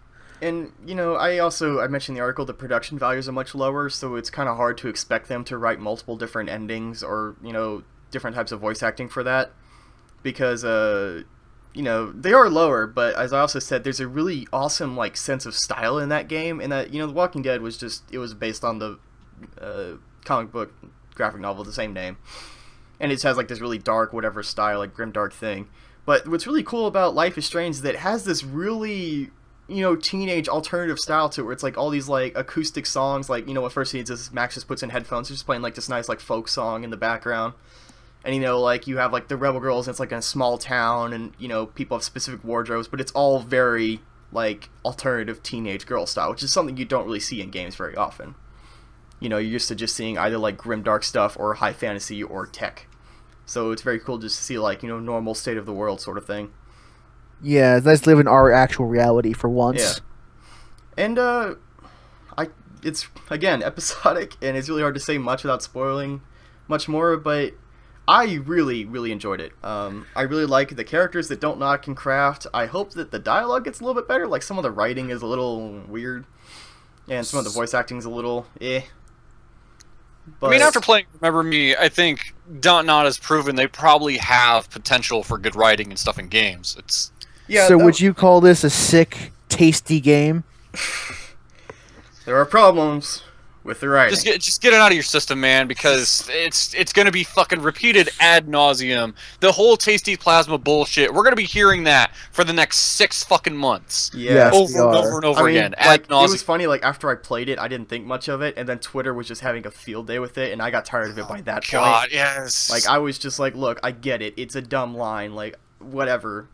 And the problem that I have with that also is I fear that people will look at that and then think, oh, the dialogue's just terrible, fuck that game, because that's the whole point, is the dialogue. But it's like, it's a couple of lines with very specific slang words. Most of it is pretty great. Do they use the word gnarly? No. Thank God. There's actually, to like give you an idea, there's actually a really great heartfelt scene when you go to your old best friend's home, and it's completely optional, but there's 2 specific places you can go where you can just sit down at certain places, and it'll just like play back a memory, but audio only. So you just have like a camera just kind of like moving around the house, just looking at stuff, and Max is just kind of sitting there, just kind of like looking up at the ceiling or looking down at the ground, and it's just playing this audio of like a past event of like, one day they drank some wine and spit it on the carpet, and it's just kind of like you just hear this while Max is just kind of sitting there, just like thumping her legs, and it's a very interesting sort of look. And I like that stuff like that is optional. Like there's optional stuff like you can pick up your guitar and just kind of play for a little while. You can play as long as you want. I mean, I am going to get it at one point. That's almost a guarantee. Yeah. I'm just probably going to wait till all the episodes come out and then just binge on them. Yeah, it's really hard to say whether or not it will be better as episodes. And time will tell. It. Time will tell. Honestly, it's hard to say until after all of it's been said and done. Yeah, because the thing is, like, if you started now, you probably want to play every episode as they come out, and who knows if the other ones are going to be much weaker. But who knows how long it's going to take for them to come out. Right. Well, they already have a release date for the next one. It's in March. That's not bad. Yeah, it's like March 3rd or something like that. It's like, about a month.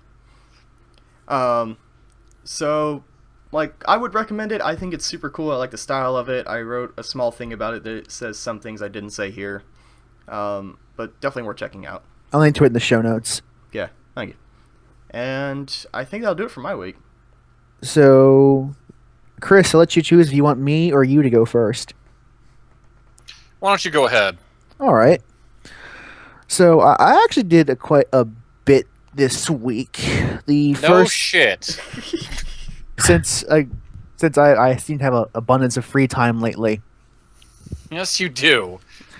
The first thing is that I finished Diablo 3, the Reaper of Souls expansion. Ooh. So you killed the Grim Reaper?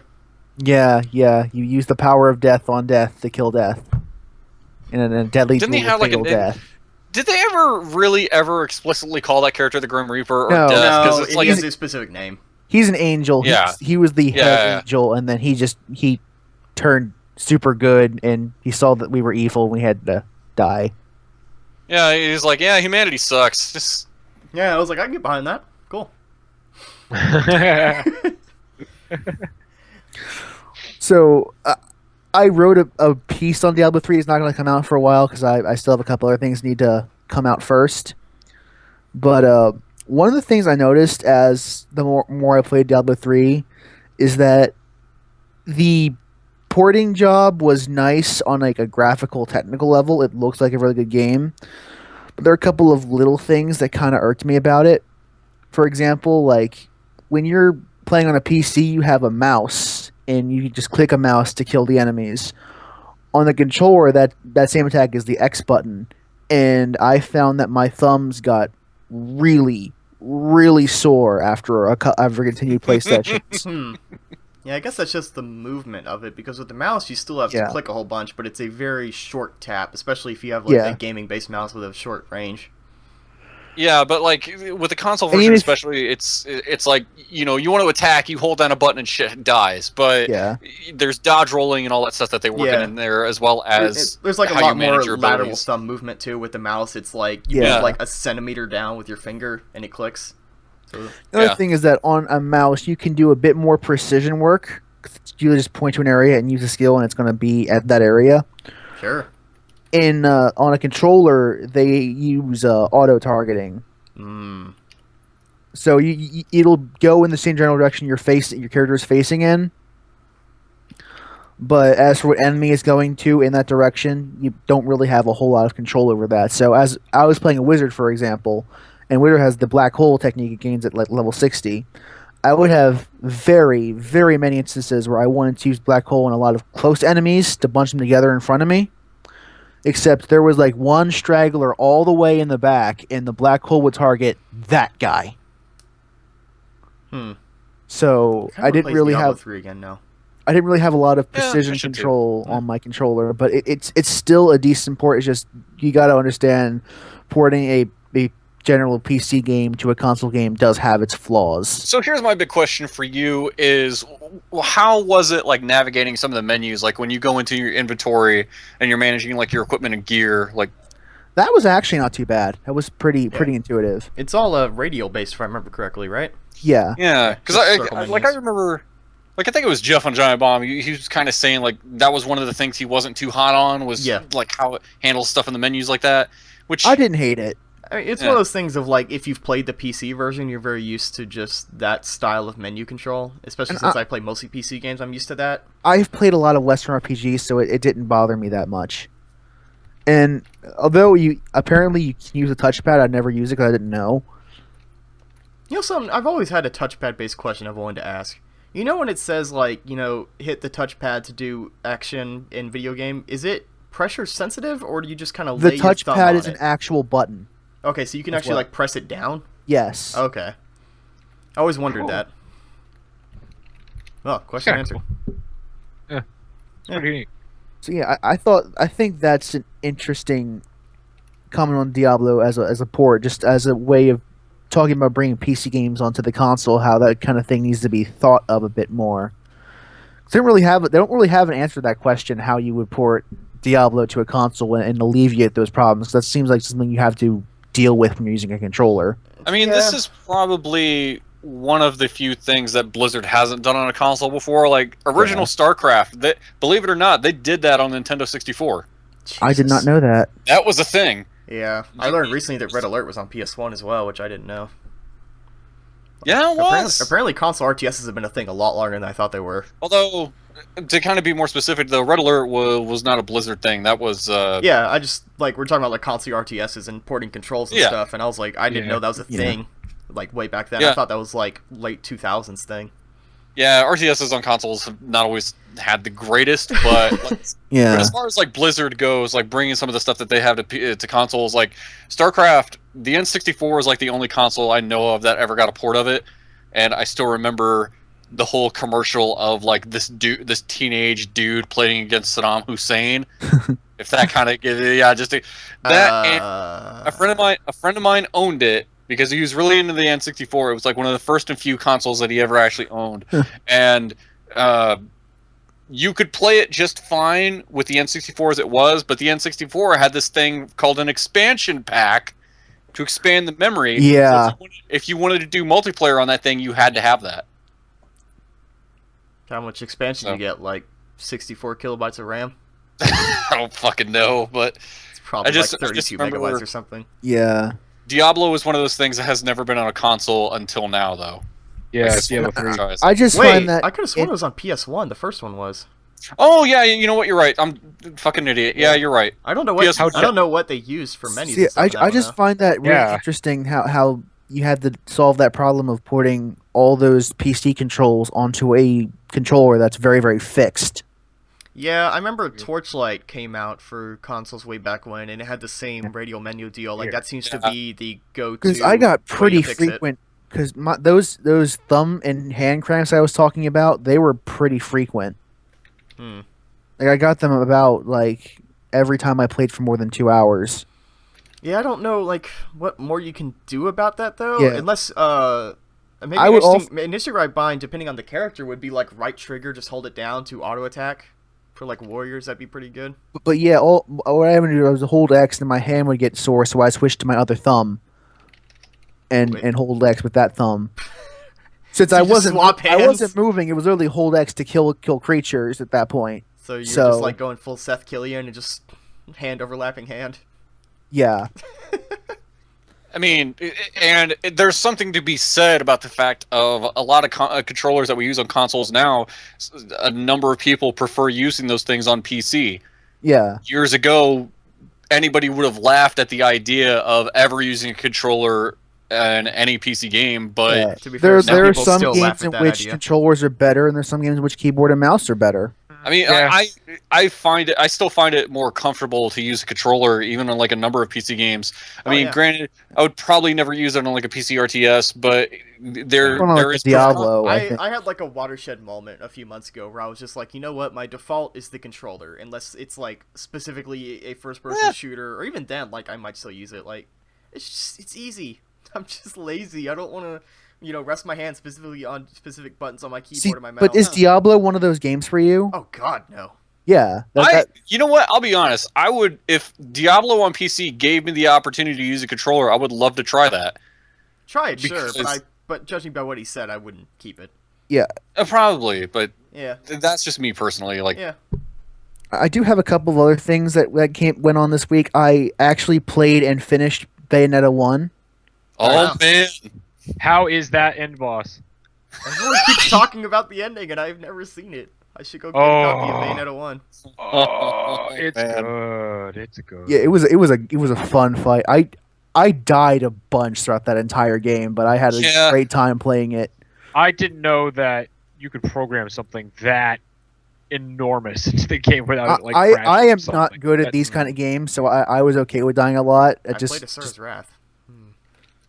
Oh my god! But I just had a ton of fun with it. It was refreshing, honestly. That's the word I would use. Reminds me I need to go back and play some more Bayonetta 2. Yeah, once I got the katana, that was pretty much what I almost what I used exclusively. Yeah, well, I mean, dominant strategy. Yeah. Once you find it, never go back. Dodge, enter witch time, and then use the katana to do massive damage. It's a fun game. Like I can't really comment on beat 'em ups because I don't really have that kind of breadth of knowledge I do with other genres. I wouldn't really call this a beat 'em up as much as I'd call it a character action. Yeah. It's Devil May Cry and oh god, why am I? You knew what I meant. Yeah. I mean, we're calling it the Garrett's hair genre. Yeah, I don't play those kinds of games very often, so I don't have a huge breadth of knowledge of comparisons and mechanics and stuff. I just say that's the kind of thing I just have to say. I had fun with it. Yeah. Well, I mean, if you like that, then you should definitely check out like Revengeance and DMC and stuff like that. Or hell, even God of War. I did play the remake of Devil May Cry. Yeah. And I enjoyed that as well. And I still defend that game regardless of how much people shit I on don't it. think I think the demonic angelic weapons was a bad idea. But I stand by it until the end where the mix-ups got really complicated. Yeah, they did. See, the problem is that they often just ended up getting in the way of my combos because I would try to hit an angelic enemy with demonic weapon, but then a demon would get in the way and it would ruin my combo entirely. DMC, the reboot of DMC, the one with Dante. I like DMC. I actually, I liked it. I get why people really didn't like it because I was actually a fan of the original. I thought the game was pretty good. Yeah, I thought it was really good. I understand. The only thing I understand that people could get mad at is the change in characters. Fine, whatever. I like the new look that Dante had though. Maybe not his attitude so much, but the new look was really, really good. I might have found the new Dante a little bit very attractive. Yeah. But the way he acted, I was like, I mean, the way he looked, I thought was cool. When he goes into devil mode, I think that he could have looked like the old character, and I would have been totally fine. Like whatever. See, I find it funny though, because people say his attitude sucks, and I laugh whenever I hear that because they say, "Oh, he's such a douchebag," and it's like, "Old Dante was a douchebag." He is. Douchebag. Yeah, I'm not as technical. Maybe old Dante was more of a prick than a douchebag, but you're just splitting hairs at that point. Yeah, I think. A lot of people they will say like, oh, he's so but he should have won the filled her dark soul with light. I'm not saying that the new Dante is any better. I think he is worse than the old one. But it's like people say that like old Dante's great and he's bad. It's like no, they're both just kind of poor, but they're just one's less so than the other. Yeah, they both still had like a very much sense of style about them. They were both arrogant assholes to a certain extent. Like they just look different. But yeah, I thought Bayonetta was a pretty good game. I enjoyed it, and I thought the final boss was fantastic. So you're gonna buy a Wii U now? Yep. Just for Bayonetta 2? No. Oh, man, you can play Hyrule Warriors because the new DLC is dropping next month. Oh, hell yeah, it is. Oh my god, I want to play Let me tell you about how broke I am after the cast. But hundreds of hours in Hyrule Warriors, man. Oh god, yeah. Oh god. Other game I played this week, and I just finished it today, was Dead Space 2, which is where I got the quote from my introduction from. I forgot what you said already. And I definitely, it gives me a more, it helps me stand by my Dead Space 3 criticism a bit more strongly than I could have before. Well, yeah. And I will agree with you on that. Like, despite the fact I've gone on record some quote-unquote defending Dead Space 3, not everything about it, but still liking it. Yeah. Dead Space 2, I will swear up and down, that is a superior game in every single way. I'm not really going to call it scary, because I wasn't really scared when I played the game. No. But it was the first one might be considered horror. But it was tenser than Dead Space 3 was. There's a difference between saying I have 200 rounds of generic ammunition versus I have 20 plasma cutter ammunition. Yeah. I have 5 line gun ammunition. I have 10 Ripper ammunition. There's a whole different ball game because that means you have to actually figure out what weapon you want to use and that was how it was. Too. Yeah, you had to actually change up your tactics. Whereas with Dead Space 3, I could use the exact same weapon ad nauseum in the game. And that was one of the things I didn't like. As a fan of that franchise, like I thought that was lame. And it really just was a step back. The only times I changed up my weapon in Dead Space 3 was because I said, "Ooh, this looks interesting," and then I changed back when I found it wasn't as interesting as I thought it was going to be. But in Dead Space 2, you can definitely appreciate the difference between getting specific ammunition for specific weapons, whereas you get generic ammunition for all weapons. There's definitely an appreciable difference there. As a whole, though, when it comes to the story, I got it, but I kind of don't get it at the same time. Well, now you're in my camp, because it got weird. There's a lot of questions I have, but I'm not entirely sure how to ask them. I have a friend of mine who knows the whole story front and back. He read the book and everything, so I understand Assassin's Creed lore, and I just... Well, then you should have understood this, because I don't get it. Yeah, Dead Space lore I don't think is that it's not difficult. It's just like you start to wonder why these stupid people do these stupid things. Well, my understanding is that everything is just explained by the marker. Just the marker who makes people go crazy. Yep. So it's Reaper indoctrination. That's basically it. Basically. Yeah. It basically is. They explained that, I think. So you're saying that Dead Space 2 and Mass Effect take place in the exact same universe? Yep, I'm saying that Commander Shepard is actually Isaac Clarke. But the my markers are in understanding fact... is that I think they first explained that in the motion comic series between 1 and 2. There was like a 5-episode series that was like people aboard the Ishimura or something like that, and that was when they first explained, yo, if you stand near this thing, you go kind of crazy. Please stand far away behind the yellow line for the marker, otherwise crazy town. Granted, the marker that was on the first game was man-made, but yeah, right, and that's where the story gets so weird for me. Is like, where's the marker, and why is it here, and like the effects of it. Well, apparently, one of the second game was man-made too. I don't know. Isaac said he made. Yeah, there is they were making them because of Isaac, but it's weird. So how'd you find that eye scene near the end? The eyeball scene. That was so disturbing. Especially if you fuck up. If you fuck up, you fuck up royally. Did you fuck that up? I actually didn't fuck up. I took that very, very slowly. Really? I fucked it up, and I was like, well, I'm just not going to sleep tonight. Yep. I got lucky. I was like, oh god. It went from, the eye as soon as I pushed it, it went from red and then right back into the blue, and I was like, shh. And it's a very interesting thing to discuss. I think somebody actually wrote something about this, about comparing that to, say, like the Saw films, because it's the same level of like gore, but it's a completely different experience when you're the one controlling it. It's like, I am the one in control of how bad this experience is going to be for me. And I took that super slowly. Yeah. It's kind of like the whole horror thing. Like, one of my favorite things that my best friend ever said was, he says he doesn't like horror movies, and asked him why. And he says, because in a horror movie, I can close my eyes and, close my ears or put my hands over my ears, and the movie will still continue. And yet, without my input, the game will never go on. And it's just kind of the thing about video games, is that it's so much more intense because you're the one driving the experience. And the other thing I have about Dead Space is that, like I said, it is very tense. I would qualify it to say it's very tense the first time you go through an encounter, and then you die 10 times, and it's all of a sudden not that tense anymore. Oh, yeah, well, it'll never be the same. Look at Five Nights. Look at Markiplier when he first starts playing either of the Five Nights at Freddy's games. Yeah. And then, like, towards the end, he just looks so fucking jaded by the whole thing. Yeah, it's pretty great. Yeah, there's a great GIF set on Tumblr of him playing the game, stone-faced, and then the next screen is Foxy, one of the animatronics, jumping at him, and then he just slowly turns to the camera with that same face, like, I don't fucking care. That's like there's a whole discussion to be had in those pictures by just saying, the way we get jaded by repeating experiences. I think I used the phrase "fuck off," "fuck the fuck off," several times during my playthrough of Dead Space 2. Sounds about right. I imagine that had to have been when you encountered those creatures that regenerate. Yes. Yep. Those always suck. I wasn't even scared. I was like, you know what? Fuck right off. Yep. That's Those bullshit. are such a pain in the ass. Fuck off.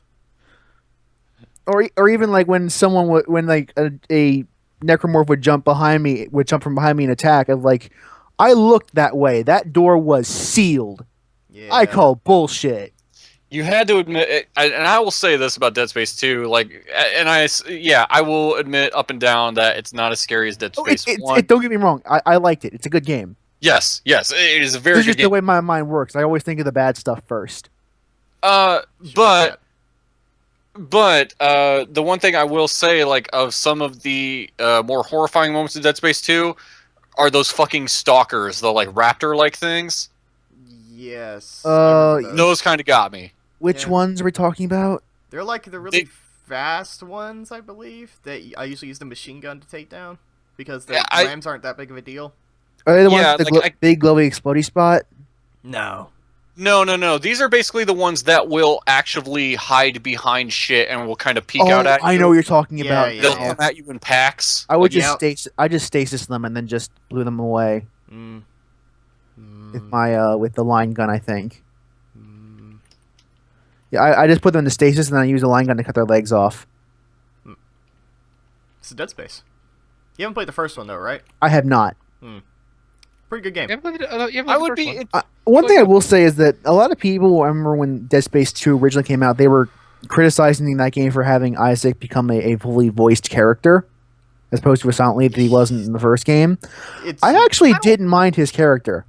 Well, to be fair, though, you came from the opposite True. direction. True. And I came from Dead Space 3 into 2, and Dead Space 3, it's a marked improvement going downwards. I think the problem is just that when people have mute characters, you tend to impose a certain type of character on them.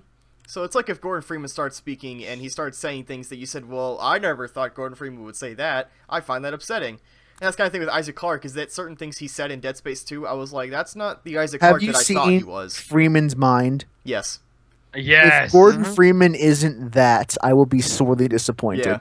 But that's the thing, though, like, with every silent protagonist. Like, if Link started talking, and it's like, well, why does Link act like that? That's not the Link that I understand. Why am I so good at killing stuff? So, I think that's the bigger problem, was just that, some people liked it because it was the exact person they thought he was, and some people didn't because it was different. I was somewhere in the middle where Isaac did some shit that I did not imagine, or said some shit I imagined he would. I will say that the voice, for an engineer, the voice seems like kind of, I don't want to say gruff, but... To be fair, he's a fucking space engineer on, really harsh environments, so...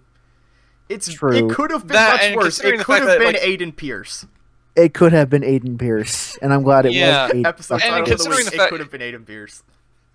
Considering the fact we are hearing Isaac speak for the first time after he has gone through probably one of the most horrific experiences a person could go through in his life. Yeah. He had a hell of a time at the end of Dead Space. Fun fact, Aiden Pierce is Game Informer's 9th in the top 10 dorks of 2014. Yeah, rightfully so. He's always on his phone? No, because he's an asshole. Oh, why dorks then? Because that was their place for bad characters. Oh, it's a joke. Did you guys get it? It's a joke. So yeah, that's really all I have to say about Dead Space 2. It's definitely a noticeably better game than Dead Space 3. Man, I remember when fucking Dead Space 3 got announced, and they're like, it's co-op, and I was like, what? Excuse me? It was a little bit weird. The last thing I did this week is that a couple of my friends, my college buddies, got together and we went to the cinema and we saw The Imitation Game. Oh, I heard that's a good movie. It was really good. Did you ask what it is? I have no idea what it is. So do you know who Alan Turing is? Nope. Okay, so what's a movie? Step 1. In World War II. Okay. The Nazis used the Enigma box to code their messages. And the trick was that every day the settings for the Enigma box would change. So if you did any decoding on one day, it would basically be useless when decoding the messages the next day. Okay. So Alan Turing was someone who the British government hired to decrypt the Enigma. But the Who Enigma was a mathematician. Yeah, he's a mathematician. And what he created was a machine that would take in coded messages and use them to figure out the settings for the Enigma blocks on a given day. He is basically the person who made computers. That sounds pretty important. Yes. I think I owe him like a high five or something. And the reason he solved the problems that he realized that at the end of every Nazi transmission, the words "Hail Hitler" would appear at the very end.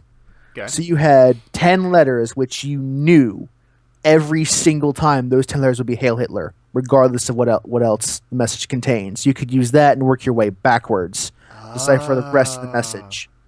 That's clever. If you use a machine that can do that in a couple seconds, you can get the settings in the Enigma box and basically decode all the Nazi messages every day. Damn. Yeah. In the movie, he is played by Benedict Cumberbatch, who is fucking awesome. And it took him a whole 2 years to build this machine, because this is the very first computer to ever come into existence. So it was an expensive project, and at the same time, he was also hiding the fact he was a homosexual. We'll go him. Because remember, in that time, if you were caught being gay, you could go to jail. Yep. You could go to jail. You could be chemically castrated. And that's he ended up choosing to take hormone therapy over going to jail because he didn't want to lose his computer, and he committed suicide as a result at the age of 41. Well, that's lovely. And I'm guessing that is the story about the Nazi messages, or is it about his life? It's basically a biopic. Okay. Yeah. It's about him, and that's like the big part of his life, because that was his crowning achievement was basically A, building the computer, and B, decrypting Enigma. That sounds really interesting. I might have to go see that. It was a really good movie. I mean, all of my college friends are computer science guys, so we came in with that lens. Right. But it was a very, very fascinating watch. Because at the end, when they decrypted Enigma, they realized that if they had acted on all the intelligence they gathered as a result, the Nazis would immediately know that their code were broken. They would just do something else. So they had to figure out exactly how much intelligence to act on and how much to discard and just let happen. Wow.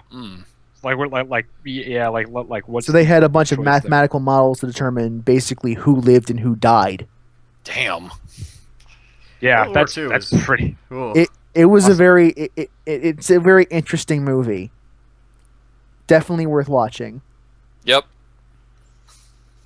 But that was my week. Chris, regale me about Assassin's Creed again. Oh, tell me. Oh shit. So how's Assassin's Creed 3 sitting with you? Do you still dream about it at night? Do you still play it? I've not. Casually playing Assassin's Creed 3. That's too funny. Jesus. Best joke of the year. I am glad to say, Best joke of the year. I've not fucking touched that thing since the last time we talked about it, for very good reason. But I did play Assassin's Creed Liberation HD, otherwise known as the better one. Yeah, Assassin's Creed Liberation HD this was was the better one.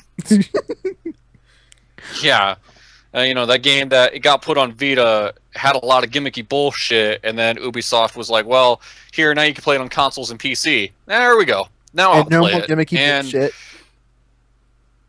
Yeah, and I know, Brandon, you have talked about it previously, so I'm not going to try to explain every single mechanic about it.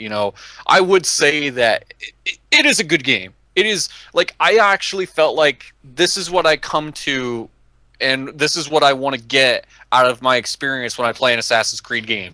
There was a really interesting metagame with I was so rich by the end of that game after buying ships and the trade system. Yeah. It was all just. What did you think of Evelyn as a character? I got money to buy every single damn thing now, to where it's I've got 300,000.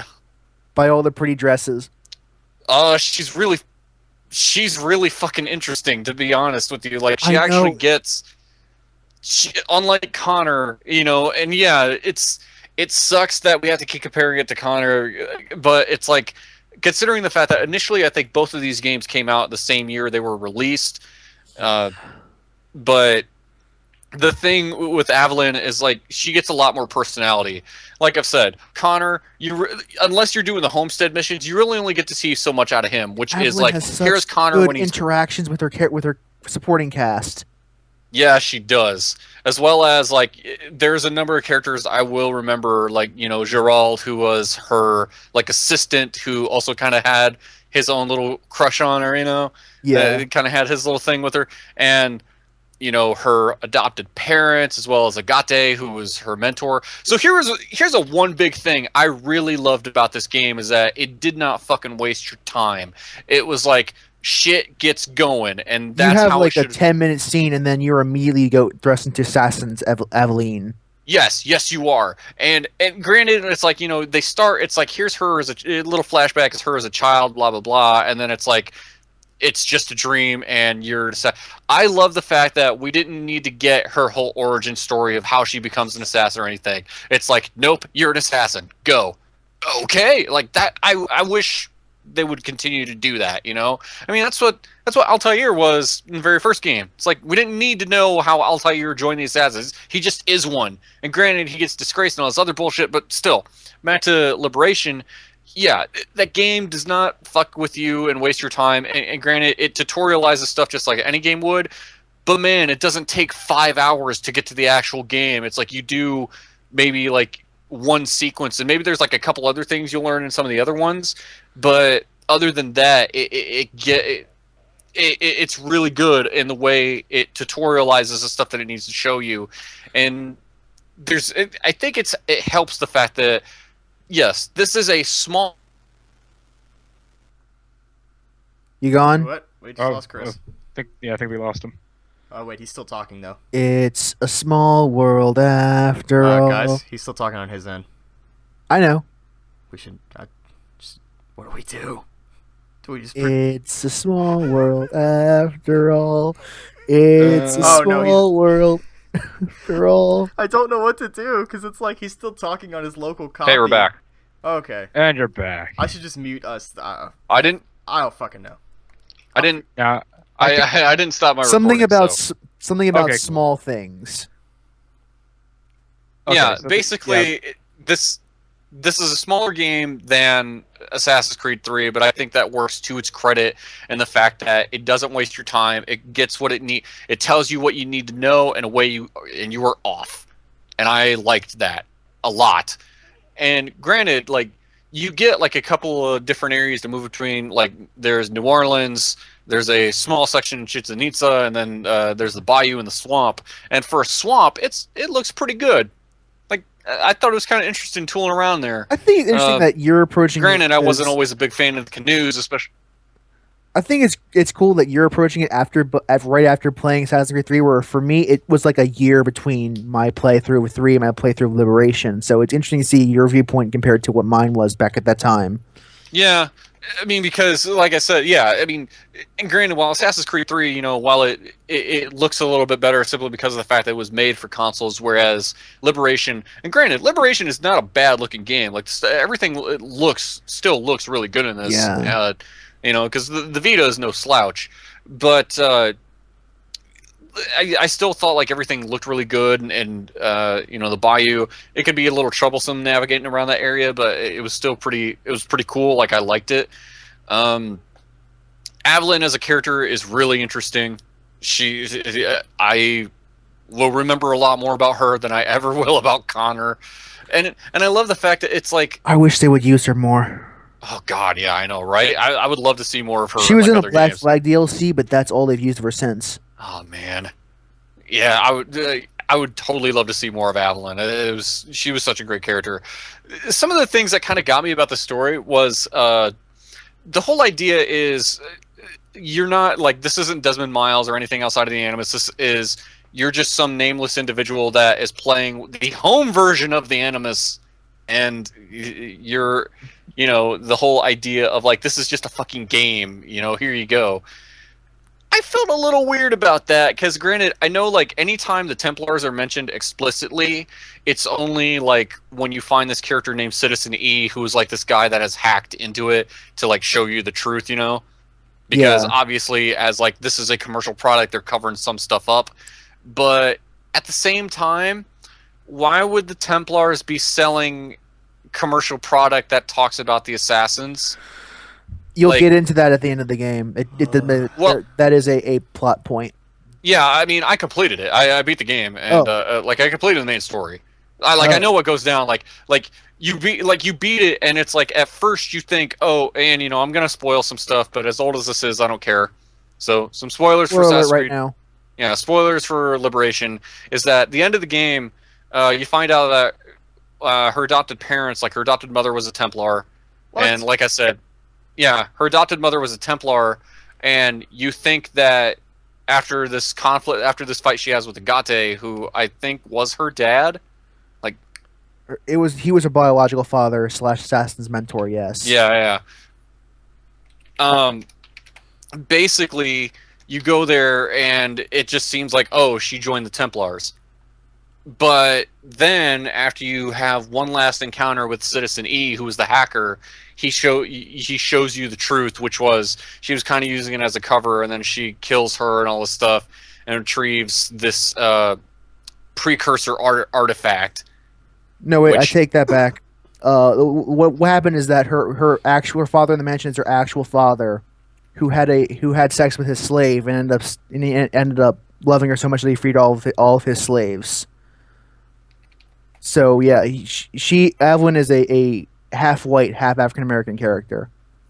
Yeah, and oh god, that was the other thing, was the guy who was her adopted dad.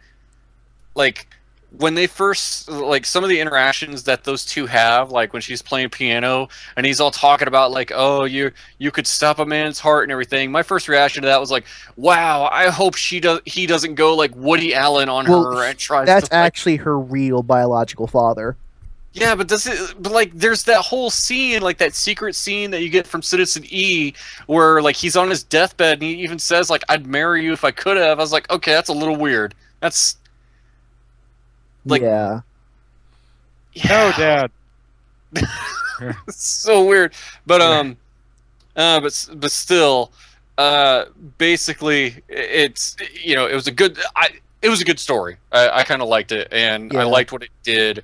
I loved how, like, it wasn't like an Assassin's Creed 3. And granted, I know you guys have kind of said that you kind of liked how it seemed like Connor was the one that fucked up, but I loved how Evelyn, she just kind of made her own decisions about shit, and it seems like that. It just seems like that was the right call, That's kind of where I liked Arno and Unity too. Like he was an assassin, but he didn't really fully ascribe to the creed. He just kind of did his own thing. Yeah, there are points where she wants to prove her loyalty to Agate, but at the same time, when she has her disagreements with him, she doesn't just change her mind and say, no, I got to do what he says. No, she acts on her own, and she's very independent. She's like, yeah, dude, you're making no sense right now.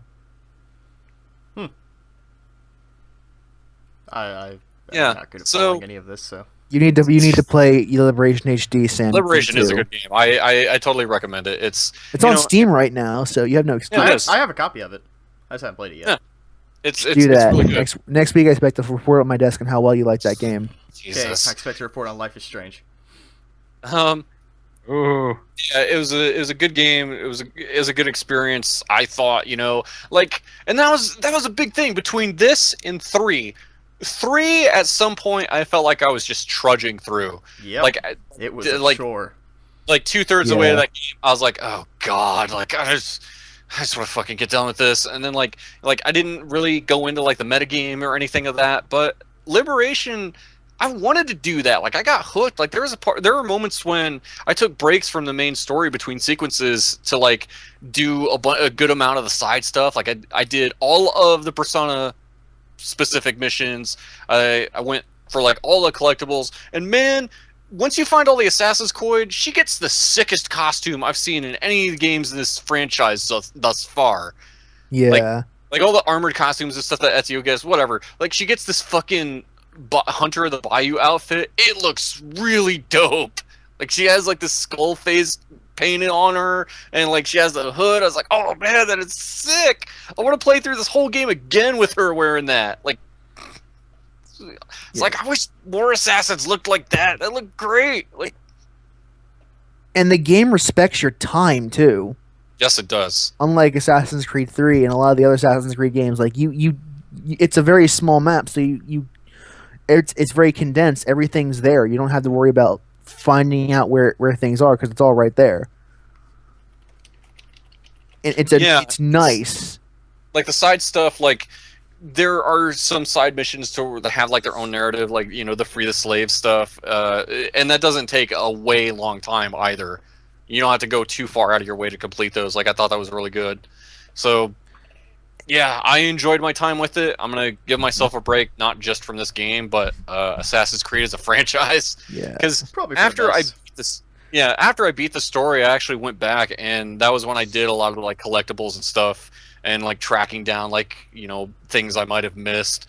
The fact that I wanted to do that and I cared to do that, I was like, yep, this is what I come to that's not the only thing, but like, it's like the fact that I wanted to play it and I was motivated to keep going, as opposed to 3, where I was like, when I was done with that, I was fucking done. I didn't give a shit to touch anything for that. It was just, oh man. So it's like if 3 was basically the people looking at Assassin's Creed and saying Assassin's Creed as a franchise is dying, Liberation was the slight comeback, where they said, all right, well, we're getting back on this, and then 4 came out and people said, all right, Assassin's Creed's back. Like, you know. I think one of the best things that separates 3 from Liberation is that in 3, sometimes when Connor does stuff, you're often wondering, why exactly are you here, Connor? Whereas, like, what did she accomplish? In Assassin's Creed Liberation, Aveline, you see what she's doing and you understand exactly why she's there. There is no real ambiguity. She has a clear motive and a clear intention behind her actions. Well, yeah, I mean, not to mention the fact, because she can actually change into different disguises, she has a better way of blending into the crowd than any other fucking assassin. Yeah, because she can just go into a dressing room dressed as a slave or as a noblewoman, and she's a whole different person. And they each have their separate notorieties. Which, you know, that was the problem that like Ezio had after, by the time it got to like Revelations, was like, dude, you do not look anything like a normal human being anymore. No. Like Altair, I can excuse that simply because he doesn't. The whole thing. It's like the carnival section in Assassin's Creed 2, where like he has this mask that protects his identity, but it's like, what about the fucking clown suit you're wearing right now? That's more distinctive than your fucking face. Yeah, in 3 it was still pretty weird. In 4 it fit in pretty well considering you work with pirates, so it was okay to have a sword and guns on you. And then in Unity. You know, Unity, you can look however you want, so I actually made myself look like a normal person on purpose. Yeah. Well, nice. you get more stealth points if you look like a normal human being. Yeah. Which is pretty cool. Unity's a pretty cool game, guys. You should go play it. It actually is not a bad game, and I mean that in all sincerity. It's pretty good. I've got 2 other games before I ever get to Unity, which is 4 and Rogue. Oh, don't forget Freedom Cry. Well, Freedom Cry is going to be in the Season Pass after I pick that up, so... No, it's not a season pass. It's standalone. It's like Blood Dragon now, where it's just standalone. Oh, really? Right. It was season pass. Yeah, now you can buy it alone for like $15 or something like that. Or get it on sale for like $5. I was gonna say when you guys were talking about like, oh, this girl character is really good in the Assassin's Creed games, you can't play as her because she's a girl. And I mean, look at Ubisoft doesn't want to do that. They said it was hard to animate. Was there? Yeah. By the way, like maybe in Unity. You know, they were they using... I can believe that in Unity they couldn't figure out how to program a girl Unity character. is a brand new engine, to my understanding. Yeah, okay. So I guess, in the worst way possible, it makes sense why they said that, but there's no way to take that in or out of context. It doesn't sound wrong. Because between Assassin's Creed 3 and Liberation, I swear I'm still seeing animations that were used for Connor. Yes. They're the exact same animations. They explicitly said that they're the same. Yep. Because that was the counter argument people had when they said, "Well, we can't animate women." It's like, well, why don't you just do what you do with Liberation, which is just. Well, I've heard a lot of people say that. Yeah. It was a big Twitter thing for a while. It's like everybody who played Liberation said, "Well, you just use the same animations anyway. Why don't you just do that?" You know, again though, it's like. Well, I was going to say it's a new engine, but I guess you could just take Arno's animations. Like, I heard a lot of people say that, like, even at, like, a bunch of women go, like, it doesn't really matter if you change the idle animation or anything, like, it's fine. Elise was fighting and doing parkour. Yeah. Yeah. It's weird. How was she moving? Like, the weird thing is that Arno doesn't have any distinctive, like, male idle or running animations, so it couldn't be that far of a stretch to just put a female face on there. Also, women are fucking human beings, so they don't have to go out of their way to change the animations that much. Like, oh, that makes sense. Like, the only thing you probably have to possibly change is, like, some of the, like, finger things when climbing walls might be slightly different depending on the size of the character you're working with, but... Yeah. I don't know. You could It gets fucking weird, man. I'm not gonna get in that debate because someone's gonna call me on something I say and say you're the worst person ever because I don't know everything about how animations work. Yeah. I'm very ignorant of engines. It's about ethics in game design. But don't even. I'm not even start. Nope. Moving but on.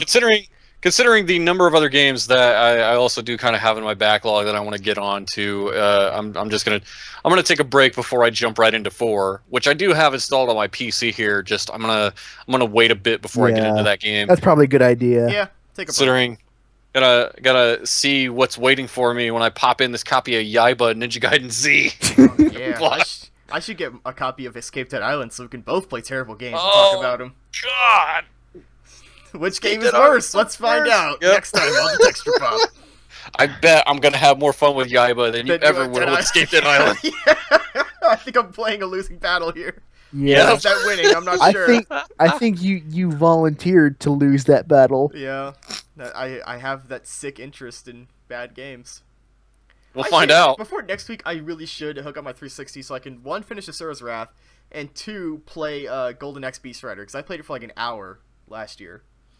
It's pretty bad. What? Golden Axe Beast Rider? Oh, God. Oh, yeah. Wasn't that a shitty game? It's like a bad God of War game, but Golden Axe. Oh, yeah. This is really bad. So, Chris, anything else you've been doing this week? Nope.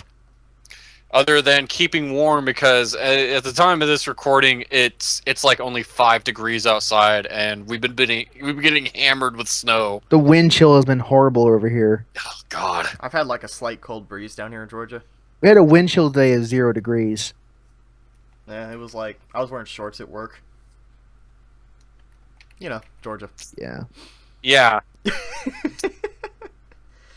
Anyway. But yeah, if that's it, then I think this is a good time to call it. Yeah. All right. I guess we should do some quick plugs real quick before we wrap up. Yeah. Yeah, Sam? Brandon, you got a new thing? Well, I got my infamous Second Son article posted yesterday as the time of this recording, which will be Saturday. yeah. I guess just to point out real quick, for one, I have that Life is Strange article. It's, if you've listened to this, there's only some extra stuff there, but I'd be really psyched if you checked it out. I checked the views on my website and all that. And 2, I uploaded 2 new videos. One is a hypercut Let's Play Final Exam, which is like the side-scrolling beat-em-up I do with a friend Taylor. And the other is part 1 of 3 of us playing Spin Tires for the first time. So And, of course, Sam and I have a joint venture that's still ongoing. we still have Interactive Friction. We will... By the time you hear this, you will have noticed that Monday we did not have a new episode because we fucked up on how many episodes we were putting out at once and didn't have a backlog. But We thought we did, and we didn't. it was bad on my part. But it will continue as normal by Wednesday, and we'll keep doing that until we're done. Which I think we're most of the way through now. Actually, like we've already gotten to the We filler. are almost the second island at this point, I think. Yeah, like we're really trucking along. Once we through that finish the filler. Indiana Jones side quest. The filler, it's so bad. Anyway, so I guess real quick, just Garrett? just tell you again. Oh, Garrett, you got some? Garrett, you got anything? Well, let's see. I'm When's that new lazy, game so dropping? I'm lazy, so I haven't done shit. So.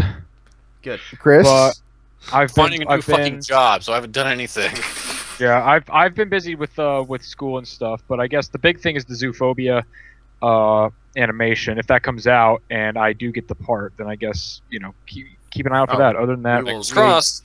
Fingers crossed. Yeah, We'll seriously. push- Other than that, really not a whole lot else going on. Yeah, we're still trying to work out some Let's Play related stuff. It's just a matter of managing 4 different people's schedules. Yeah. So hopefully sooner than later we'll start I'm getting stuff available. going. Yeah, I'm available late, so not Yeah. too late, but Well, we like, can like discuss around. it right after this. We'll talk about it real quick. Okay. So just real quick, once again, if you want to send us a question for us, or if you want to send us a story of just something that happened that, you know, is like something we would do on the podcast, then you can do so at thetexturepop@gmail.com. Also, just in case you don't know, we have a Twitter account now, also at thetexturepop. Right now, all it does is just post when new episodes go up, you know, just if you want to know the exact moment they go up. But eventually we will start probably, you know, posting some related stuff on there. I don't know what, but I'll figure out more stuff to put on there at some point. So, with that said, this is the Texture Pop. Popping Yes. off. God damn it, it's the worst. Popping off, popping rounds. All right. Well, we'll see all y'all next week. Bye, guys. Bye, everybody. Bye-bye.